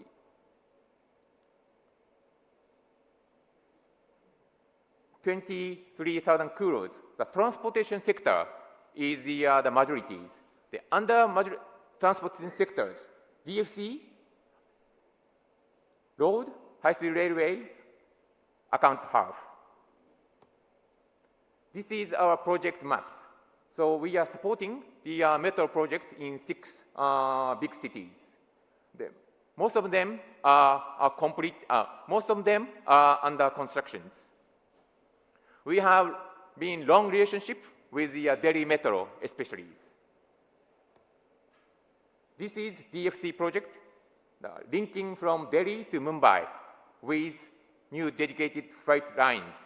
Then partially opened, but they are not yet completed. And this is high-speed railway project. This is the connecting from Ahmedabad to Mumbai. Then we also expanding our activities in northeastern regions, including transport sector, water sector, and the forest. And this is the ongoing project in India. As you can see, almost all the states we are cooperating. The Bangladesh projects are priority areas, the economic growth, and then social vulnerabilities. Especially for economic growth, the bottom picture shows our activities. Left-hand side, we are providing our cooperations in integrated development initiatives in the these areas. Port constructions, power plant constructions, also SEZ is under preparations. Also, we are supporting 3 metro lines in Bangladesh. This is a map of the Bangladesh projects. Then Africa, we are expanding our activities in Africa as well. 31 offices, 54 countries supported in 2020. In terms of the areas for priority, one of them are strengthening the African economies, especially economic development, and then supporting regional economic integrations. We are providing the support with the approach of the 3-corridor approach. i.e., these important areas, we are providing the support for construction of the port, or SEZ, or transportation network as well. And this is just for, I'd like to introduce the TICAT. This is the conference Japanese government took the leadership in 90s. Every 3 years, we have having this conference, Japan and country in Africa. And this year, we will have this conference in Tunisia, but the mode is not decided yet. Contribution by countries, yes, Egypt, Morocco, these countries are the main countries which we provided loan assistance. Business opportunities for Indian companies, we have the project inside India and outside India. Then the method of selection, LCB and ICBs. So you are eligible for projects in India, both of them. Then project outside India, eligible for ICB. Then Indian companies track record, last 5 years, I observed there are several participations in Bangladesh, Sri Lanka, Papua New Guinea, Tanzania. But mostly, most of the projects, the total number of the projects is around 80 to 90s. Out of 80 to 90s, Indian project accounts for 25 to 30s. So many Indian companies participate in the project in India. So accumulating the experience in India, taking advantage of that one, you can participate in the ICB project outside of India.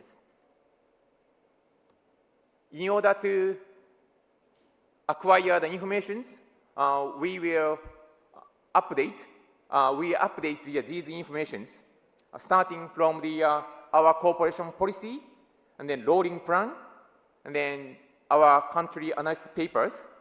And then more detail, you can acquire the info under ex-ante evaluations, since we conduct every project before the project starts. So you can see the schedule as well on our website. And also, we have the website of each office, so you can utilize these informations for preparations. The executing agencies, advertisement is our requirement, so you can visit their website as well. This is our Indian office website. So if you can get access to, you can explore the more information. Thank you. Dhanyawad. Thank you very much, Taniguchi-san.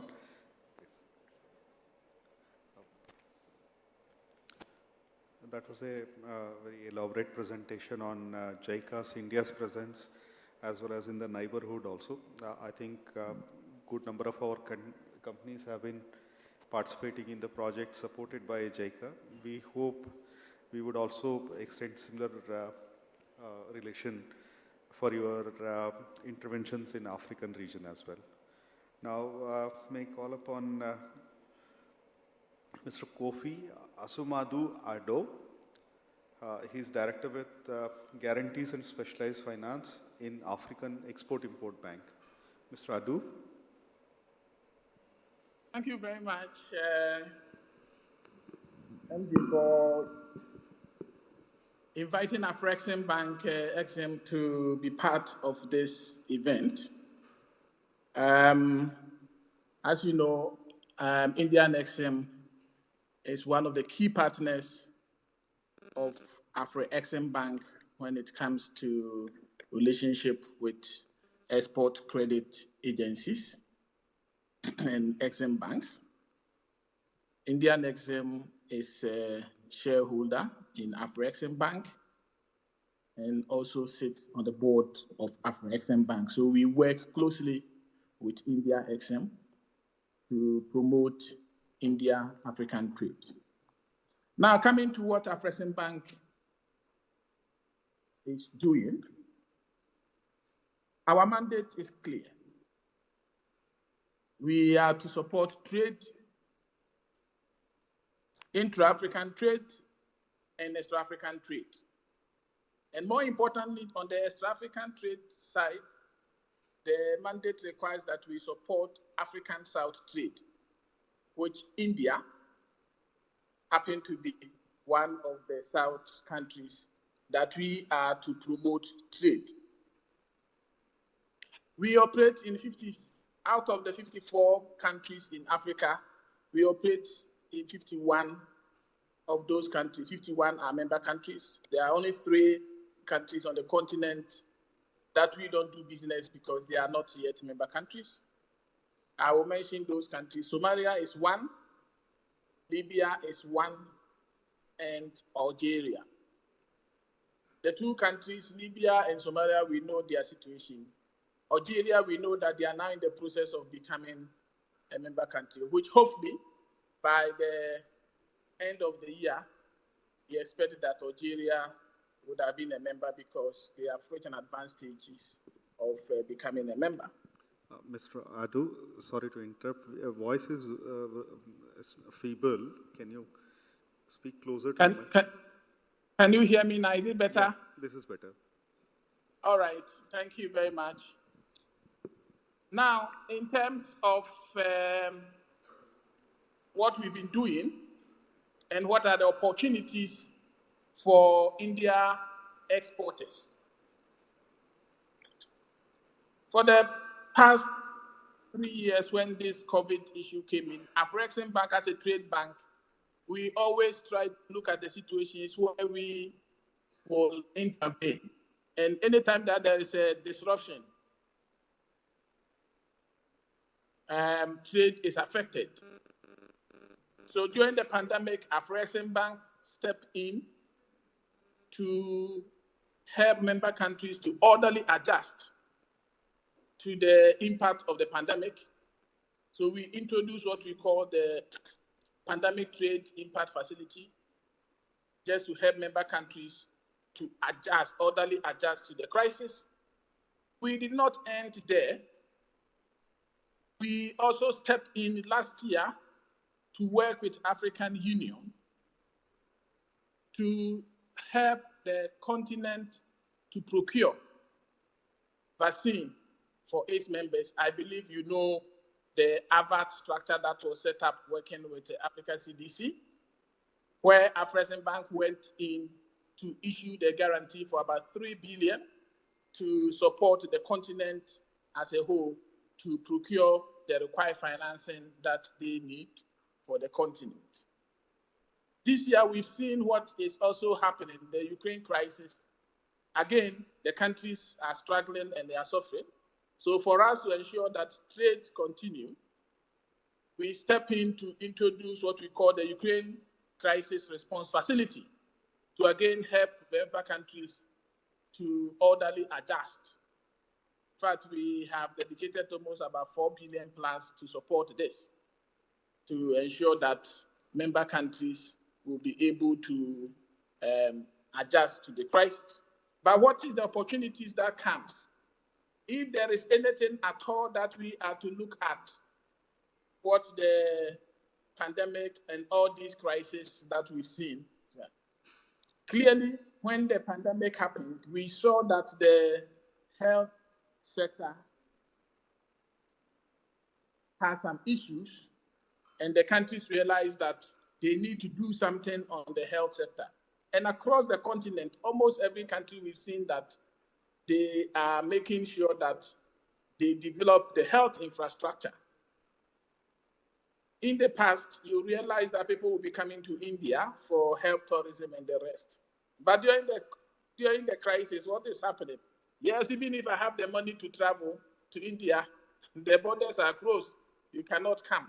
So there are lessons to us that the opportunities are out there that the investors can set up some health facilities, health equipment and the rest. We've seen some Indian entities doing a lot of work in the health sector. To us, when you take a country like Ghana, for instance, the government of Ghana, during the COVID period and after COVID period, decided that a certain health centers, 110 health centers across the country, Now, what does it tell you? It tells you that there's a huge opportunity there. Some of the areas you can partner with the government and provide certain services that will not be available. All these opportunities are there, and the institutions are there to support. The manufacturing sector, the pharmaceuticals is another area that to us, there's a huge opportunity for the Indian exporters to also look at it. We've seen some institutions trying to set up pharmaceutical plants on the continent. To us, this is an area that India exporters could also look at it.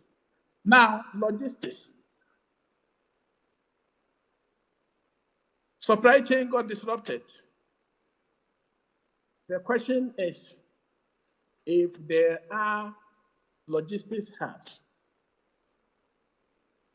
that the continent can take advantage of its resources, movement, and the rest. And for Afreximbank, one of the things that we are emphasizing on is how to promote intra-African trade.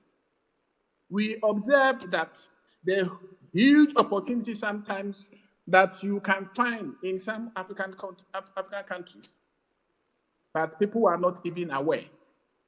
And where they are aware, because of logistical constraints, it is better to import from Europe or import from elsewhere than to look internally.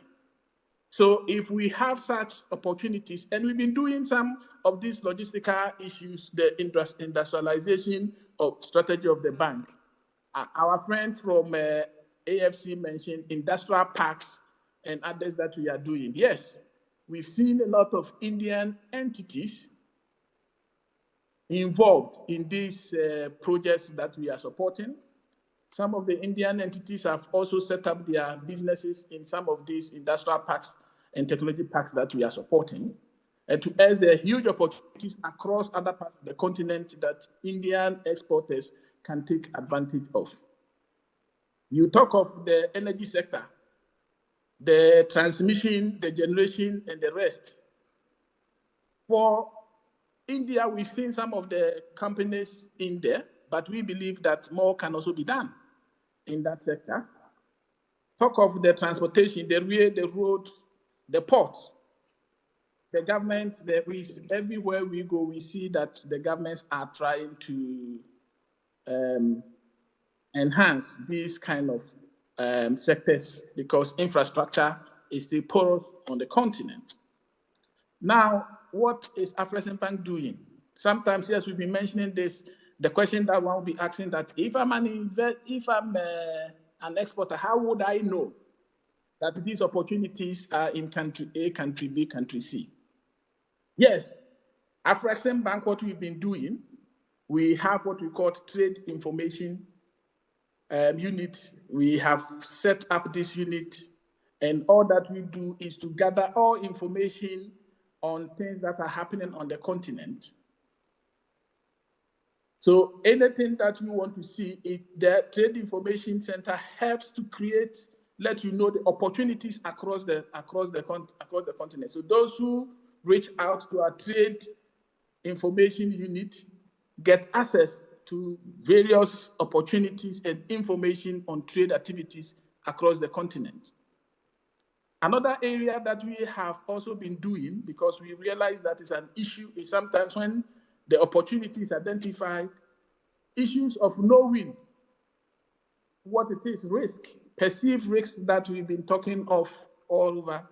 Afreximbank decided to set up due diligence platform, what we call the MANSA. The essence is that we try to provide information on entities, organizations, and all those institutions that are doing business in Africa, such that if you are to partner or do anything with them, you will be able to have good access on information on these kind of entities. And as a result, you will be able to manage some of the information asymmetry that usually happens in business, and that creates problem for African risk. Of course, our business is to lend. And we've seen that you cannot just lend to a transaction. The IFC guy mentioned of they taking the hard side. Afrexim Bank, we took a step further. We have set up what we call Project Preparatory Facility. Why did we do that? We realized that sometimes the transaction, the concept is good, but bringing it to a bankable state is another issue. Who is to put his money in there for it to get a bankable state? Investors want to make the money, not to put that kind of sweat, the risks they are not prepared to take.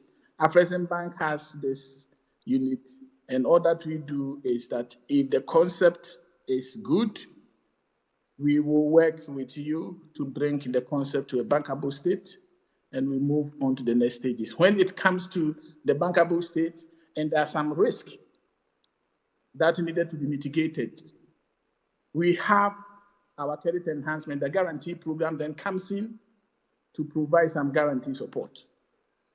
Where we require to put money in there and lend, we work with our partners to do that. And as I mentioned, India Exim is a key partner of Afrexim Bank, where if there is that Indian content, we are happy and willing to support.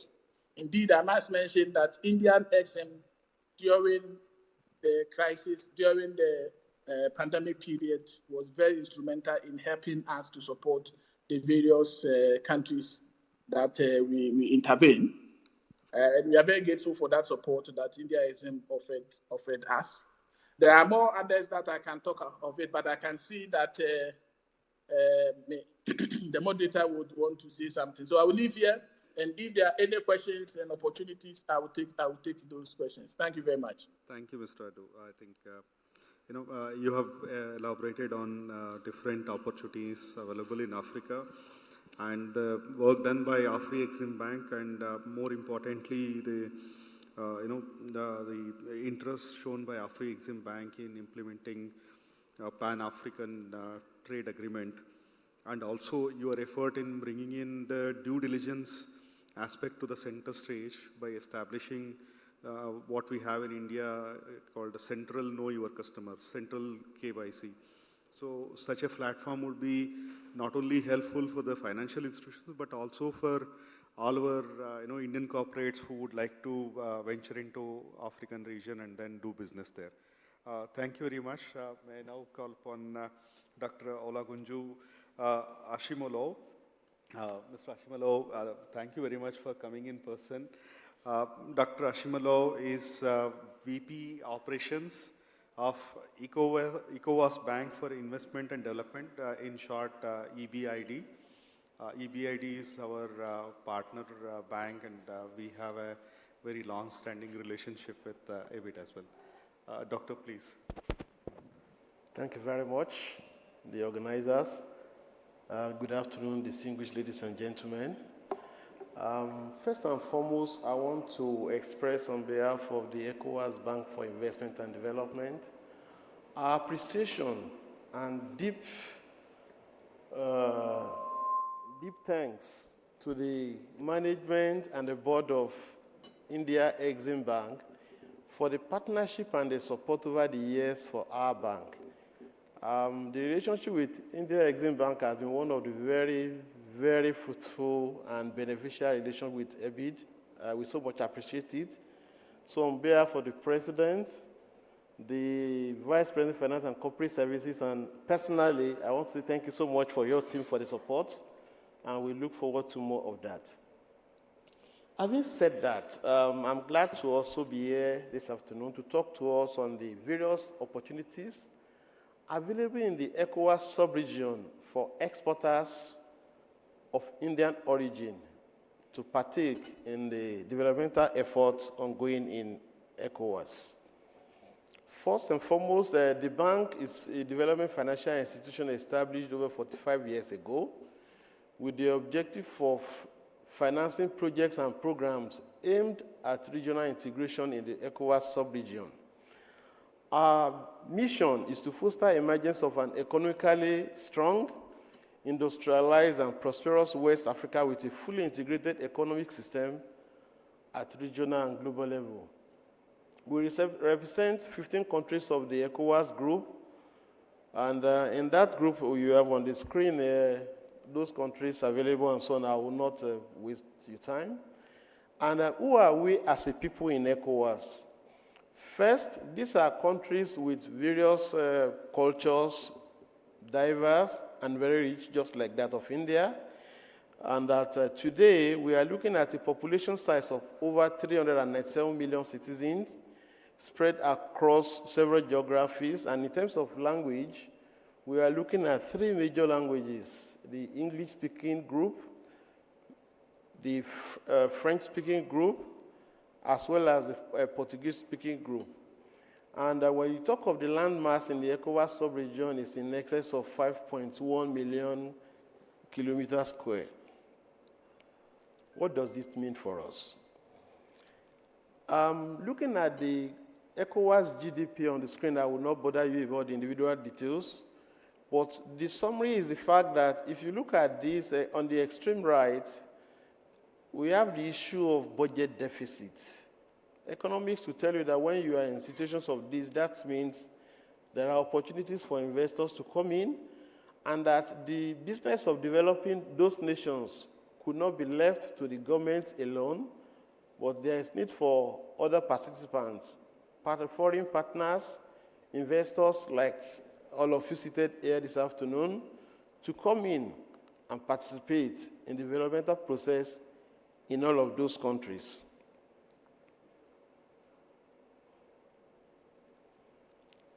Ecowas Bank. The team is led by President Dr. George Jonko and supported by two vice presidents. The first is the vice president in charge of finance and corporate services, and my good self, I'm in charge of operations for the bank. We also have directors of departments helping in the day-to-day administration of that institution. Our areas of intervention are in two basic forms. First, we support the sovereigns in all the 15 countries, that's the government, and we also support private sector operators, that's investors and businesses of your type. And in the form of our intervention are in various forms. We give medium and long-term direct facilities. We also participate in equity in some instances where we are convinced that the business is viable and there's need for us to come in. We are also involved in co-financing and syndication of loans, such that we have had with India Exim Bank since 2006. We grant lines of credit and also set a framework agreement for project refinancing. We also do guarantees of debentures, bonds, and securities. Also financial engineering and running financial services and trade. We also do short-term transactions in case there are needy investors. Between 2004 to date, we've committed more than $2 billion into the various projects in the sub-region, ranging from energy, water, sanitation, education, transportation, telecom, and name all what you have. Some of the projects that we've done are just for your information.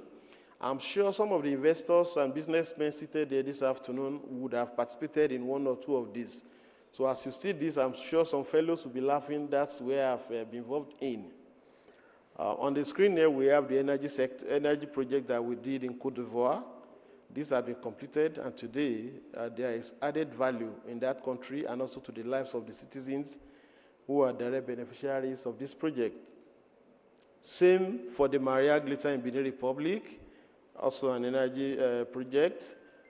We are deeply involved in road, bearing in mind that road infrastructure today in this entire sub-region is a major challenge, and at the same time, it's an area of deep opportunities for investors, especially from India origin. So we have quite a number of that we've done with our own resources and in co-financing with other partners across the world, especially Indian Exim as well.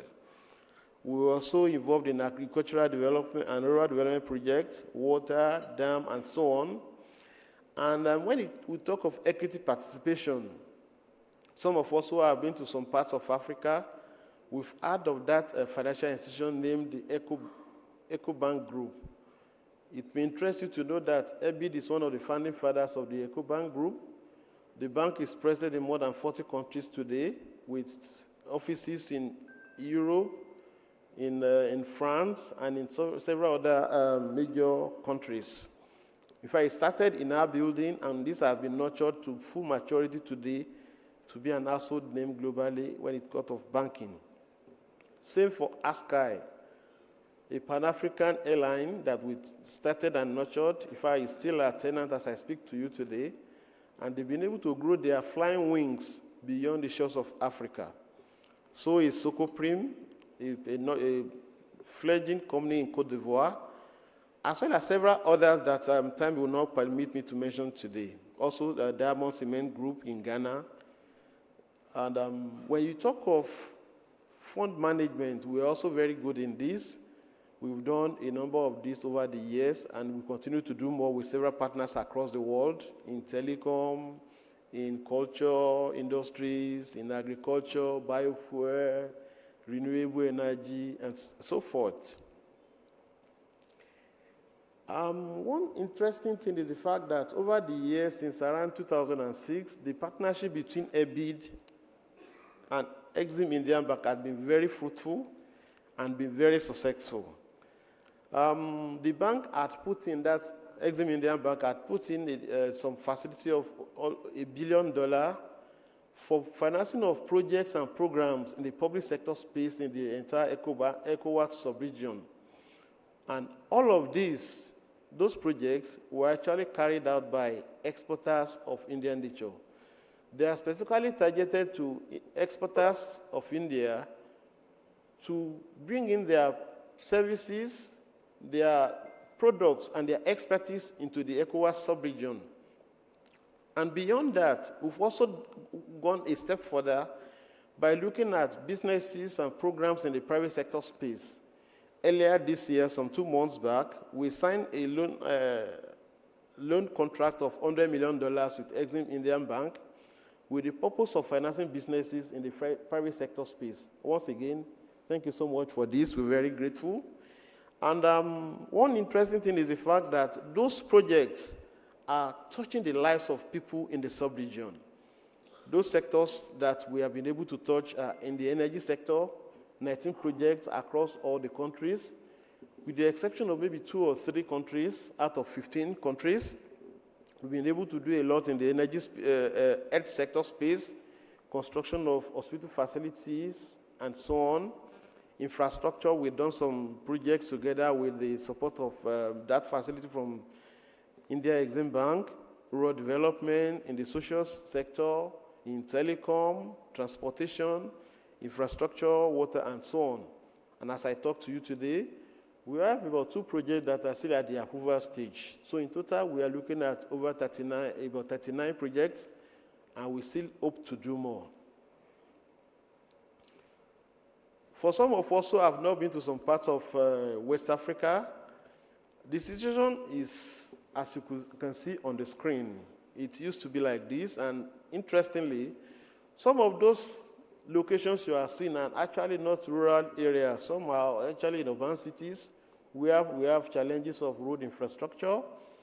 We have energy challenges. As you can see on the screen, between the time EBID started, over 45 years ago, and now, there has been a major shift between the images you are seeing on the screen to what we have today. I mean, we've been able to transform some of our cities from rural locations to modern cities that can compare with the peers anywhere in the world today. I mean, the likes of Abuja, the major city of Nigeria, the capital city of Nigeria, which is one of the modern cities in the world, has been transformed. Same goes for Accra, the capital city of Ghana, Dakar in Senegal, Abidjan, and a few other cities in the West African space. When it comes to the issue of resources, there could be some interesting data that may also encourage investors to see opportunities in the sectors in West Africa. Today, annually, the infrastructure development needs is in the range of between $5 to $6 billion annually, whereas available resources to us in the sub-region is limited. We are looking at around $3 billion or thereabouts. which means there are opportunities for exporters of Indian origin to come in to participate in the developmental efforts going on in the sub-region. And one other thing that may interest us is the fact that today, most of us in the Ecowas group do a lot of imports coming from India. Before COVID started in 2019, there are some products that Ecowas imports from India, and compared to Asia, we do a lot more with India. The numbers are there. Before 2019, we did about 16%, whereas globally, it was just around 7.7%. Now, during the pandemic, around 2020 or thereabout, from India alone, we did about 12.1%, whereas from the other members, it was around 6.1%. After the pandemic, and even up till now, you can see that the numbers are improving gradually, as could be seen on the screen, and we're also doing more. When it comes to the number of type of products that we import, the dynamics are changing gradually. Around 2019, pharmaceutical products was import from India to ECOWAS sub-region amounted to about 8.6% of our imports. Cereals, around 10%. Machinery, mechanical appliances, and nuclear materials for civil use, around 10.6%. Vehicles and so on, other than trains, etc., was around 14.5%. Optical, photographic equipment, and cinematographic equipment, over 27%. Now, if you jump this screen, jump the table, you go down, if you go to the details of 2021, you see that the dynamics of our import from India is actually changing. We are looking at more of plastics and articles, of related articles. We've done about 6% in 2021, with more opportunities to grow in the years to come. Pharmaceutical products is getting more and more attention because of the understanding and our knowledge that India has good expertise along this field. You are one of the major producers of pharmaceuticals in the world. So we are continuing to improve in our import of pharmaceutical products from India. Same goes for mineral fuels, mineral oils, and related products. In 2021, we did about 12.4%, and we see growing these numbers. And when it comes to machinery, mechanical appliances, agricultural products, and similar nature, the numbers are also on the rise. Also, cereals is on the increase. You will all agree with me today with the challenges of the war going on in Russia and Ukraine. There is need for us to import more cereals and grains. And we're also looking at institutions of yours in India.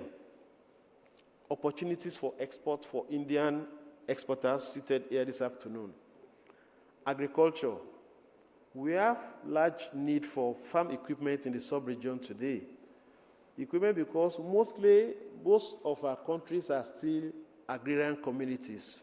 So there is need for us to help to transform those agricultural products into finished goods. And that's where all of you here seated and those of us joining us online need to come in to play. Same goes for improved agricultural inputs, seeds, production of rice in the sub-region, agrochemicals, fertilizers. These are basic things that can make life easier. And these are things that if you invest in, certainly because of the number available in the sub-region, certainly you end up adding value to your investment. In the industry space, there is a large need for pharmaceutical products and services today in the sub-region, for petroleum products, and in agro-processing. It may interest us to know that most of the countries today produce a lot of agric raw materials. But sadly enough, 80 to 90% of these products are exported raw, with little value added locally. Without missing words, most of our countries today, right from Benin Republic to Nigeria, to Ghana, to Cote d'Ivoire, all the way down to Cape Verde, where we harvest our products, we export raw with little value added, And by the time it's coming back to us, we pay a lot more. First, there is the challenge of job creation and other associated products. I'll give you some examples. In Benin Republic today, a lot of cotton materials are produced. When they are exported, the export value is close to nothing, with very little resource left for the farmers on the field. And by the time you are importing, today, my piece of shirt, on the average, it costs about $100. This is around maybe 40 grams or thereabouts. So imagine what value you are bringing in if you bring in your machines, establish factories in the sub-region today to do milling, transform this cotton into finished goods. You cross over to Nigeria today, there are a lot of products that are exported raw.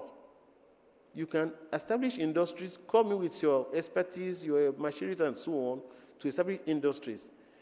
Same goes for Togo, same goes for Ghana, and so on. We have a lot of examples. In Ghana today, cocoa products cocoa is produced in large quantities, exported raw, and by the time they are coming back, you know how much you buy 20 grams of chocolate. So this is why there are opportunities all over. In Côte d'Ivoire, more than 1 million tons of raw cashew nuts are produced annually. And what we get is very slow. So we have a lot of opportunities along this. I'm just being passionate about this.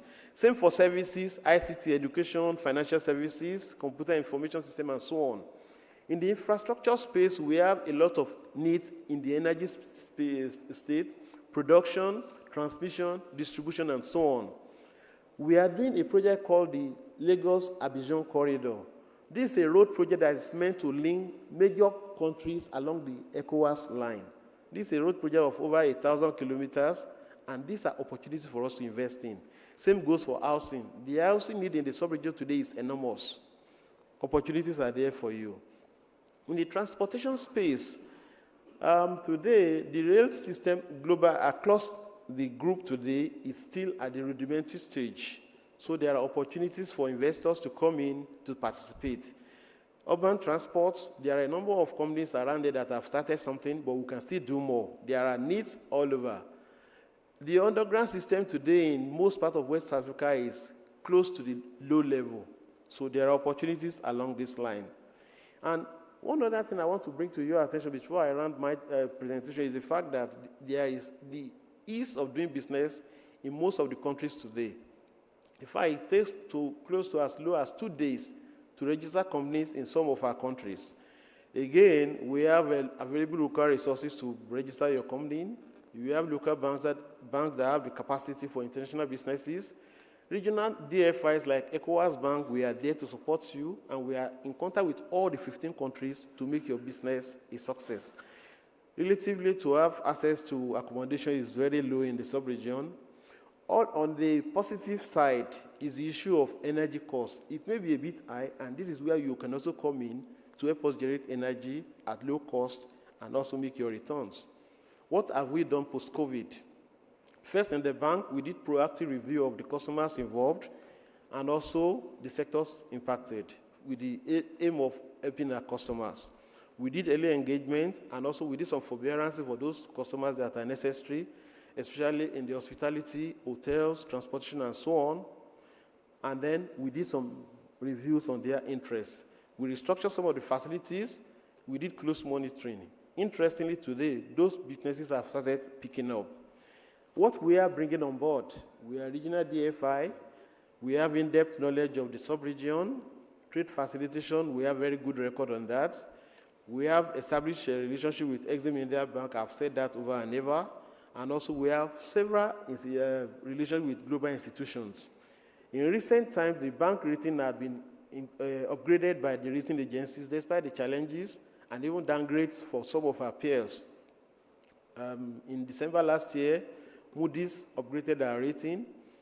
About a few weeks back, less than a month ago, the Fitch rating also upgraded our rating, an indication of the fact that the bank is doing some right things towards making businesses succeed in the sub-region. I want to thank you so much for the time, and I think I'll be available for questions as well, if there are any. On the screen here, you have the details of the bank's EBIT in brief. You can go to the bank's website, download the information, so as to have more opportunities to do business in the Ecowas sub-region. Thank you so much.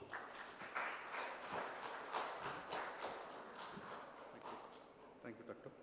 I have a small announcement here. I know it's a lunchtime. We have further sessions starting from 2:30 onwards. We have two more speakers to continue on this particular panel discussion. May request if few of our participants may have lunch and then join us in between, so that we will continue with this panel discussion. After the closure of this particular panel discussion, we will start with the 2:30 session as well. I hope this arrangement would work. I'm very sorry that we are slightly taking a little longer time than scheduled here. May I now request Mr. Jackie Ampro, Regional Director of South Asia. He's representing agency, AFD, Agency Francis Day Development.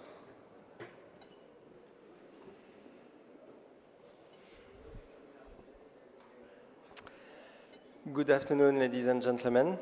Thank you, Mr. Ramesh. Thank you very much for inviting AFD. It's always a pleasure to have interaction with EXIM, with Indian exporters, and with our fellow financial partners. Let me introduce briefly AFD, because I'm not sure everyone is familiar with AFD. AFD is a French development bank, which is 100% owned by the French government. And we operate in about 100 countries around the world, mainly in Africa, in Asia, and Latin America, and also in the overseas French territories.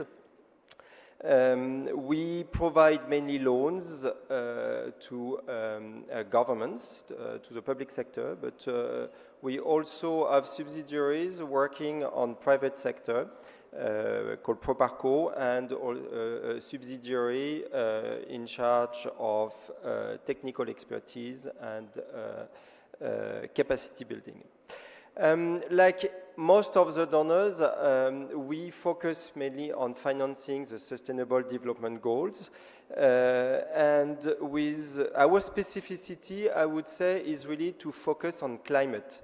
All our projects, all the AFD-funded projects must be 100% Paris Agreement compliant, meaning that the impact on climate must be positive. We are also focusing on social aspect of our project, mainly the reduction of inequalities, gender inequalities specifically.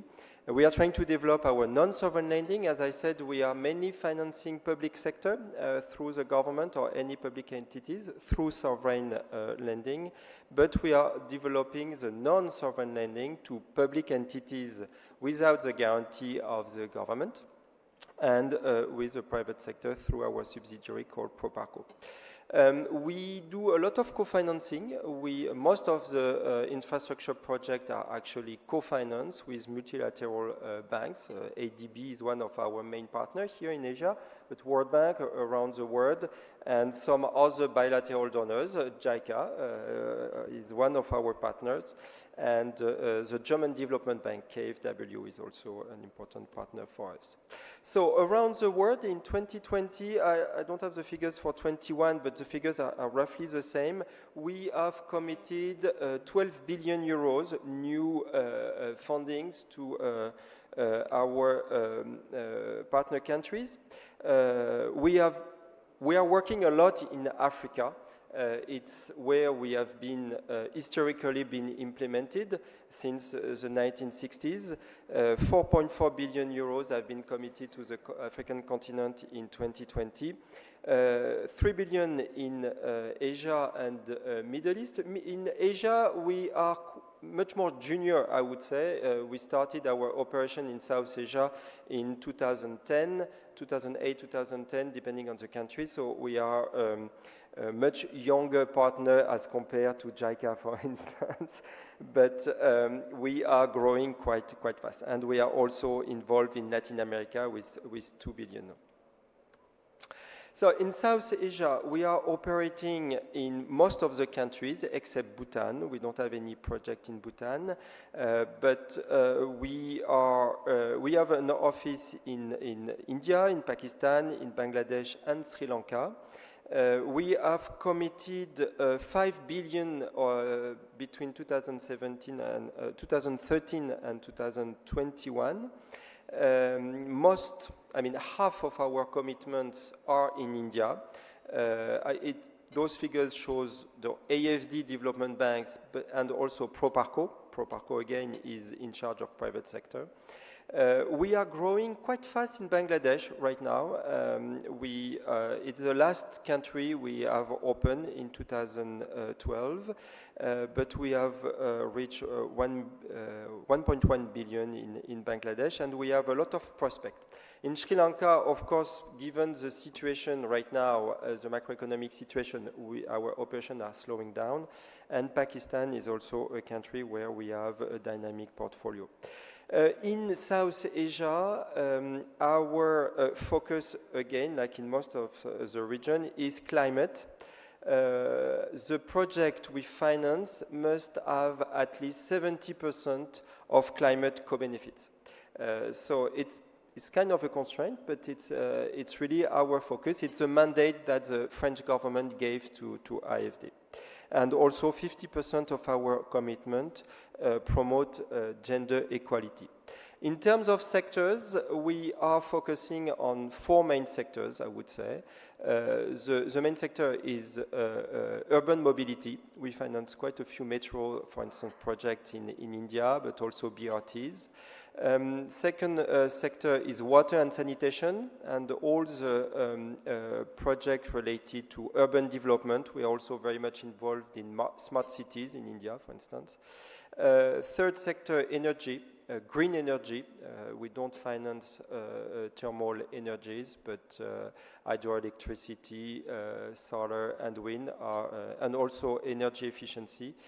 Energy transmission as well is one of our focus. And the last one is green financing, mainly with the banking sector. And it's actually one sector that we are exploring with Exim for some time now. In terms of tenders, and in terms of procurement around the world, we have 5.5 billion tenders launched since 2017.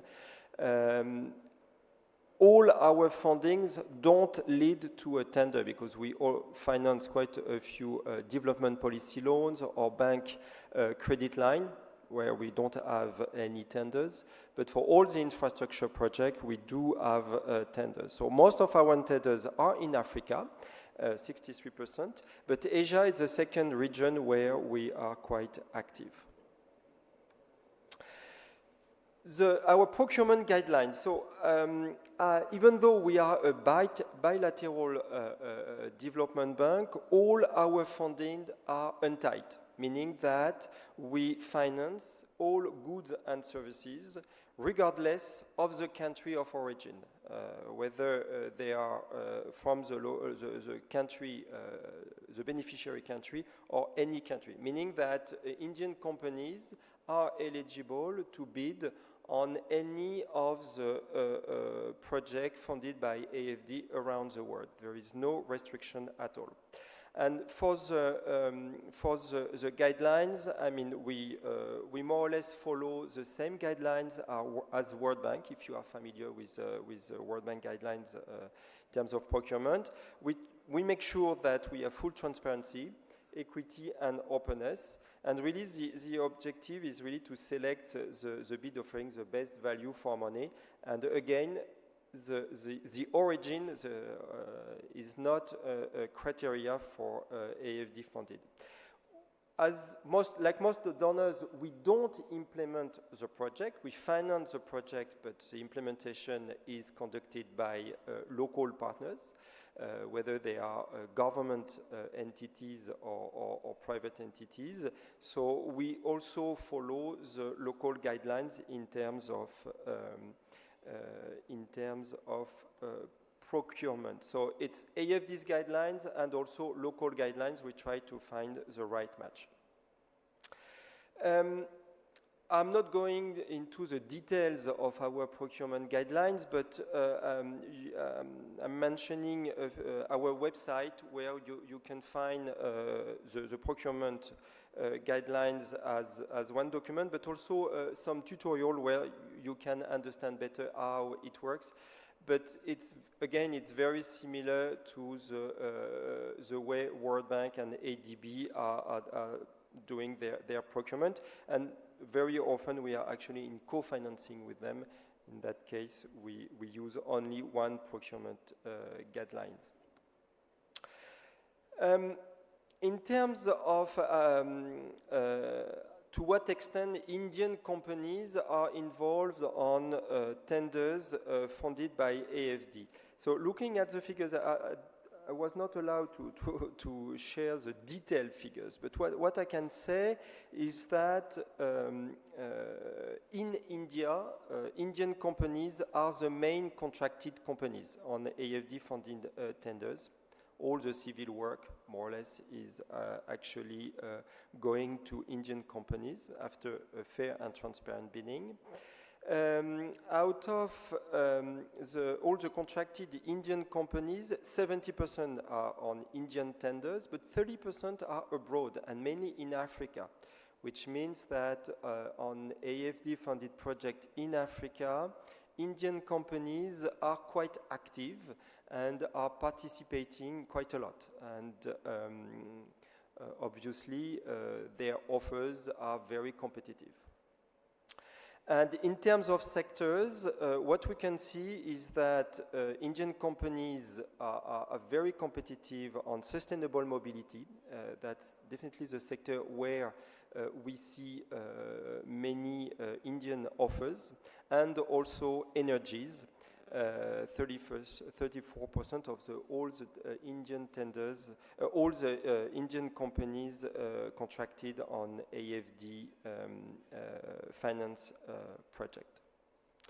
And one important aspect in terms of publicity given to our tender, all the biddings are actually published on a website.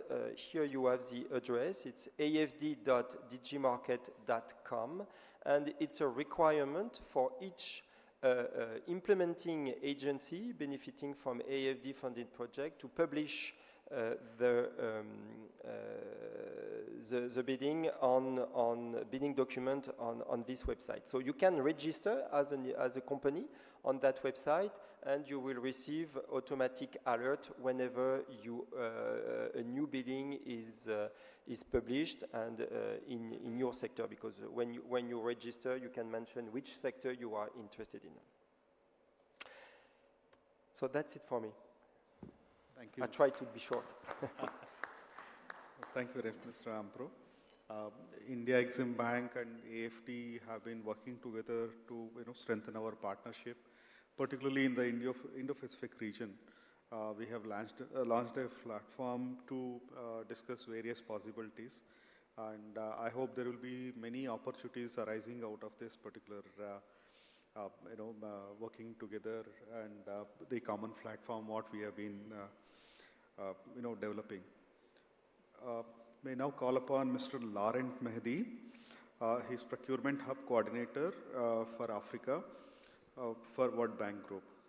Mr. Mehdi, sorry to keep you waiting for a long time.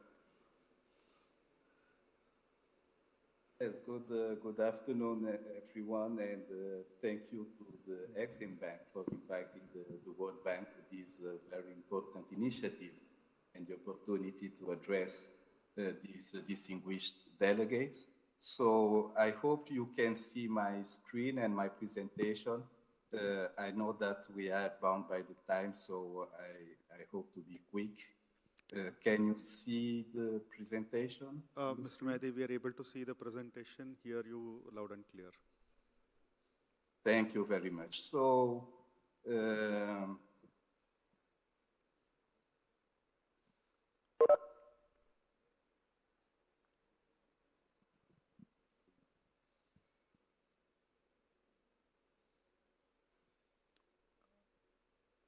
Are you on mute? Can you hear me? Yeah, now it's audible. But I'm not able to pass my slides. I don't know what. Can you share the screen again?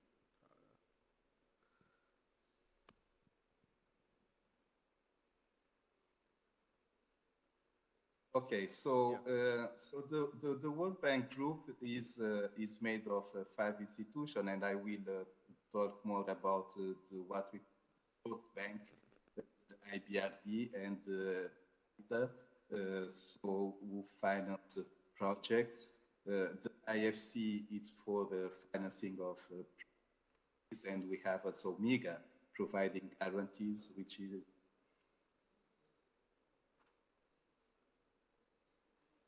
so the bank has in 2021 1,764 countries, so it's a really global institution with $221 billion of commitments with the objective of so in terms of procurement, the vision is the procurement in investment project financing to support borrowers to achieve value for money with integrity in delivering sustainable development. So very detailed but short vision. And the principles, the 7 principles, we have a new regulation since 2016, and the new principle, as you can see, value for money, fit for purpose, are the main one introduced since 2016. So the procurement is done based on the procurement regulation. It's a document which the last edition is. So what changed from the past guidelines to the new regulation? Let's say that let's focus on now. So focus on results, fit for purpose approach to enable value for money, flexibility, capacity building, contracts and risk management, and increased focus on contract management. Yes. So some objectives and key features. I will not insist on those. You may share the presentation with the distinguished delegates. But as main message of the new regulation at the alignment of the procurement role in modern public sector operations, flexibility in delivering desired outcomes, value for money, instead of lower price in procurement, innovation on engagement with businesses, and more transparency of information available through website and apps applications. So the bank finance through investment project financing, IPF, which supports the implementation of specific eligible expenses, but also program for results, the P4R, which helps some sectors in the benefiting countries, and those countries use their only procurement. And we have also the development policy financing, commonly called as budget support. In fiscal year 2021, the total spent by the World Bank worldwide, $17 billion, mainly in water, sanitation, waste management, transport, energy, health sector. And most of the commitments were in Africa. So Sub-Saharan Africa, the Africa region is now divided for management purpose on 2 regions, the Africa Western and Central, and the East and Southern. knowing that the countries in North Africa belong to another region, the Middle East and North Africa region. But most of the commitments of the World Bank are in sub-Saharan Africa. So some detailed information about the projects in Africa, Africa East and West, so 737 projects with 110 billion of commitments, so it's a huge financing available, and the commitments by country, it's, we have in the top 5, we have Nigeria, Ethiopia, regional projects in West Africa, Kenya, Congo Democratic, and in sectors mainly energy and extractive, but also education, transportation, social protection, and water. So these are the main sectors of funding projects by the bank. So and in pipelines, meaning projects that are under preparation and to be approved by the board of the World Bank, we have for around 17 billion US dollars. So in terms of Indian suppliers, recently we have in our system around 200 contracts signed with Indian companies for $1.1 billion, mainly in the regional projects, like in Western and Central Africa and Eastern Africa, mainly works. But in terms of countries, we see Nigeria as a single country, mainly for goods, but also Kenya, Mozambique, and South Africa and Uganda. And in terms of sectors, energy is the main sector by far in terms of works, but also goods. And in the transportation sector, mainly consulting services with Indian suppliers. So we have a list of suppliers of India, so there are some significant. So why bid on World Bank funded contracts? Because it's a big business of billions of dollars, opportunities to work globally and to enter in developing markets, equal opportunity and high certainty of payments, variety of contract size. It fits for the big companies, but also medium and even small companies, and in different sectors and different variety of specializations. So how to identify contract opportunities with the World Bank? You can first see at the global level, which is the country partnership framework that is signed by the bank, which with each individual country that sets the area of support. Then you can look at the procurement plans that are also, all the procurement plans of all projects are in the website. So there is this website mentioned, and you can look for the procurement plans of all projects in all countries worldwide, including, of course, in Africa region, and also the procurement notice that are, but they are also published in the UN development. So it's very transparent and very thorough as information available to identify opportunities. We have also applications, the finance one and a project procurement application.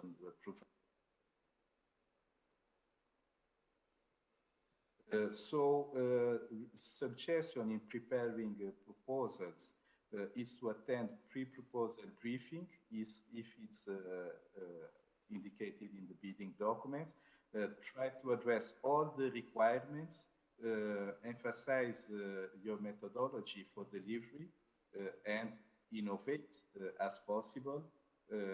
propose strong project manager and experienced experts, involve in-country partners where possible, for example, through joint ventures, but please note that it's not allowed that a country makes mandatory to partner with the local companies, but if it can strengthen a proposal, it's recommended and suggested. So avoid the condition and qualification in your proposal because it can lead to rejection. And in doubt, get official clarification because bidding documents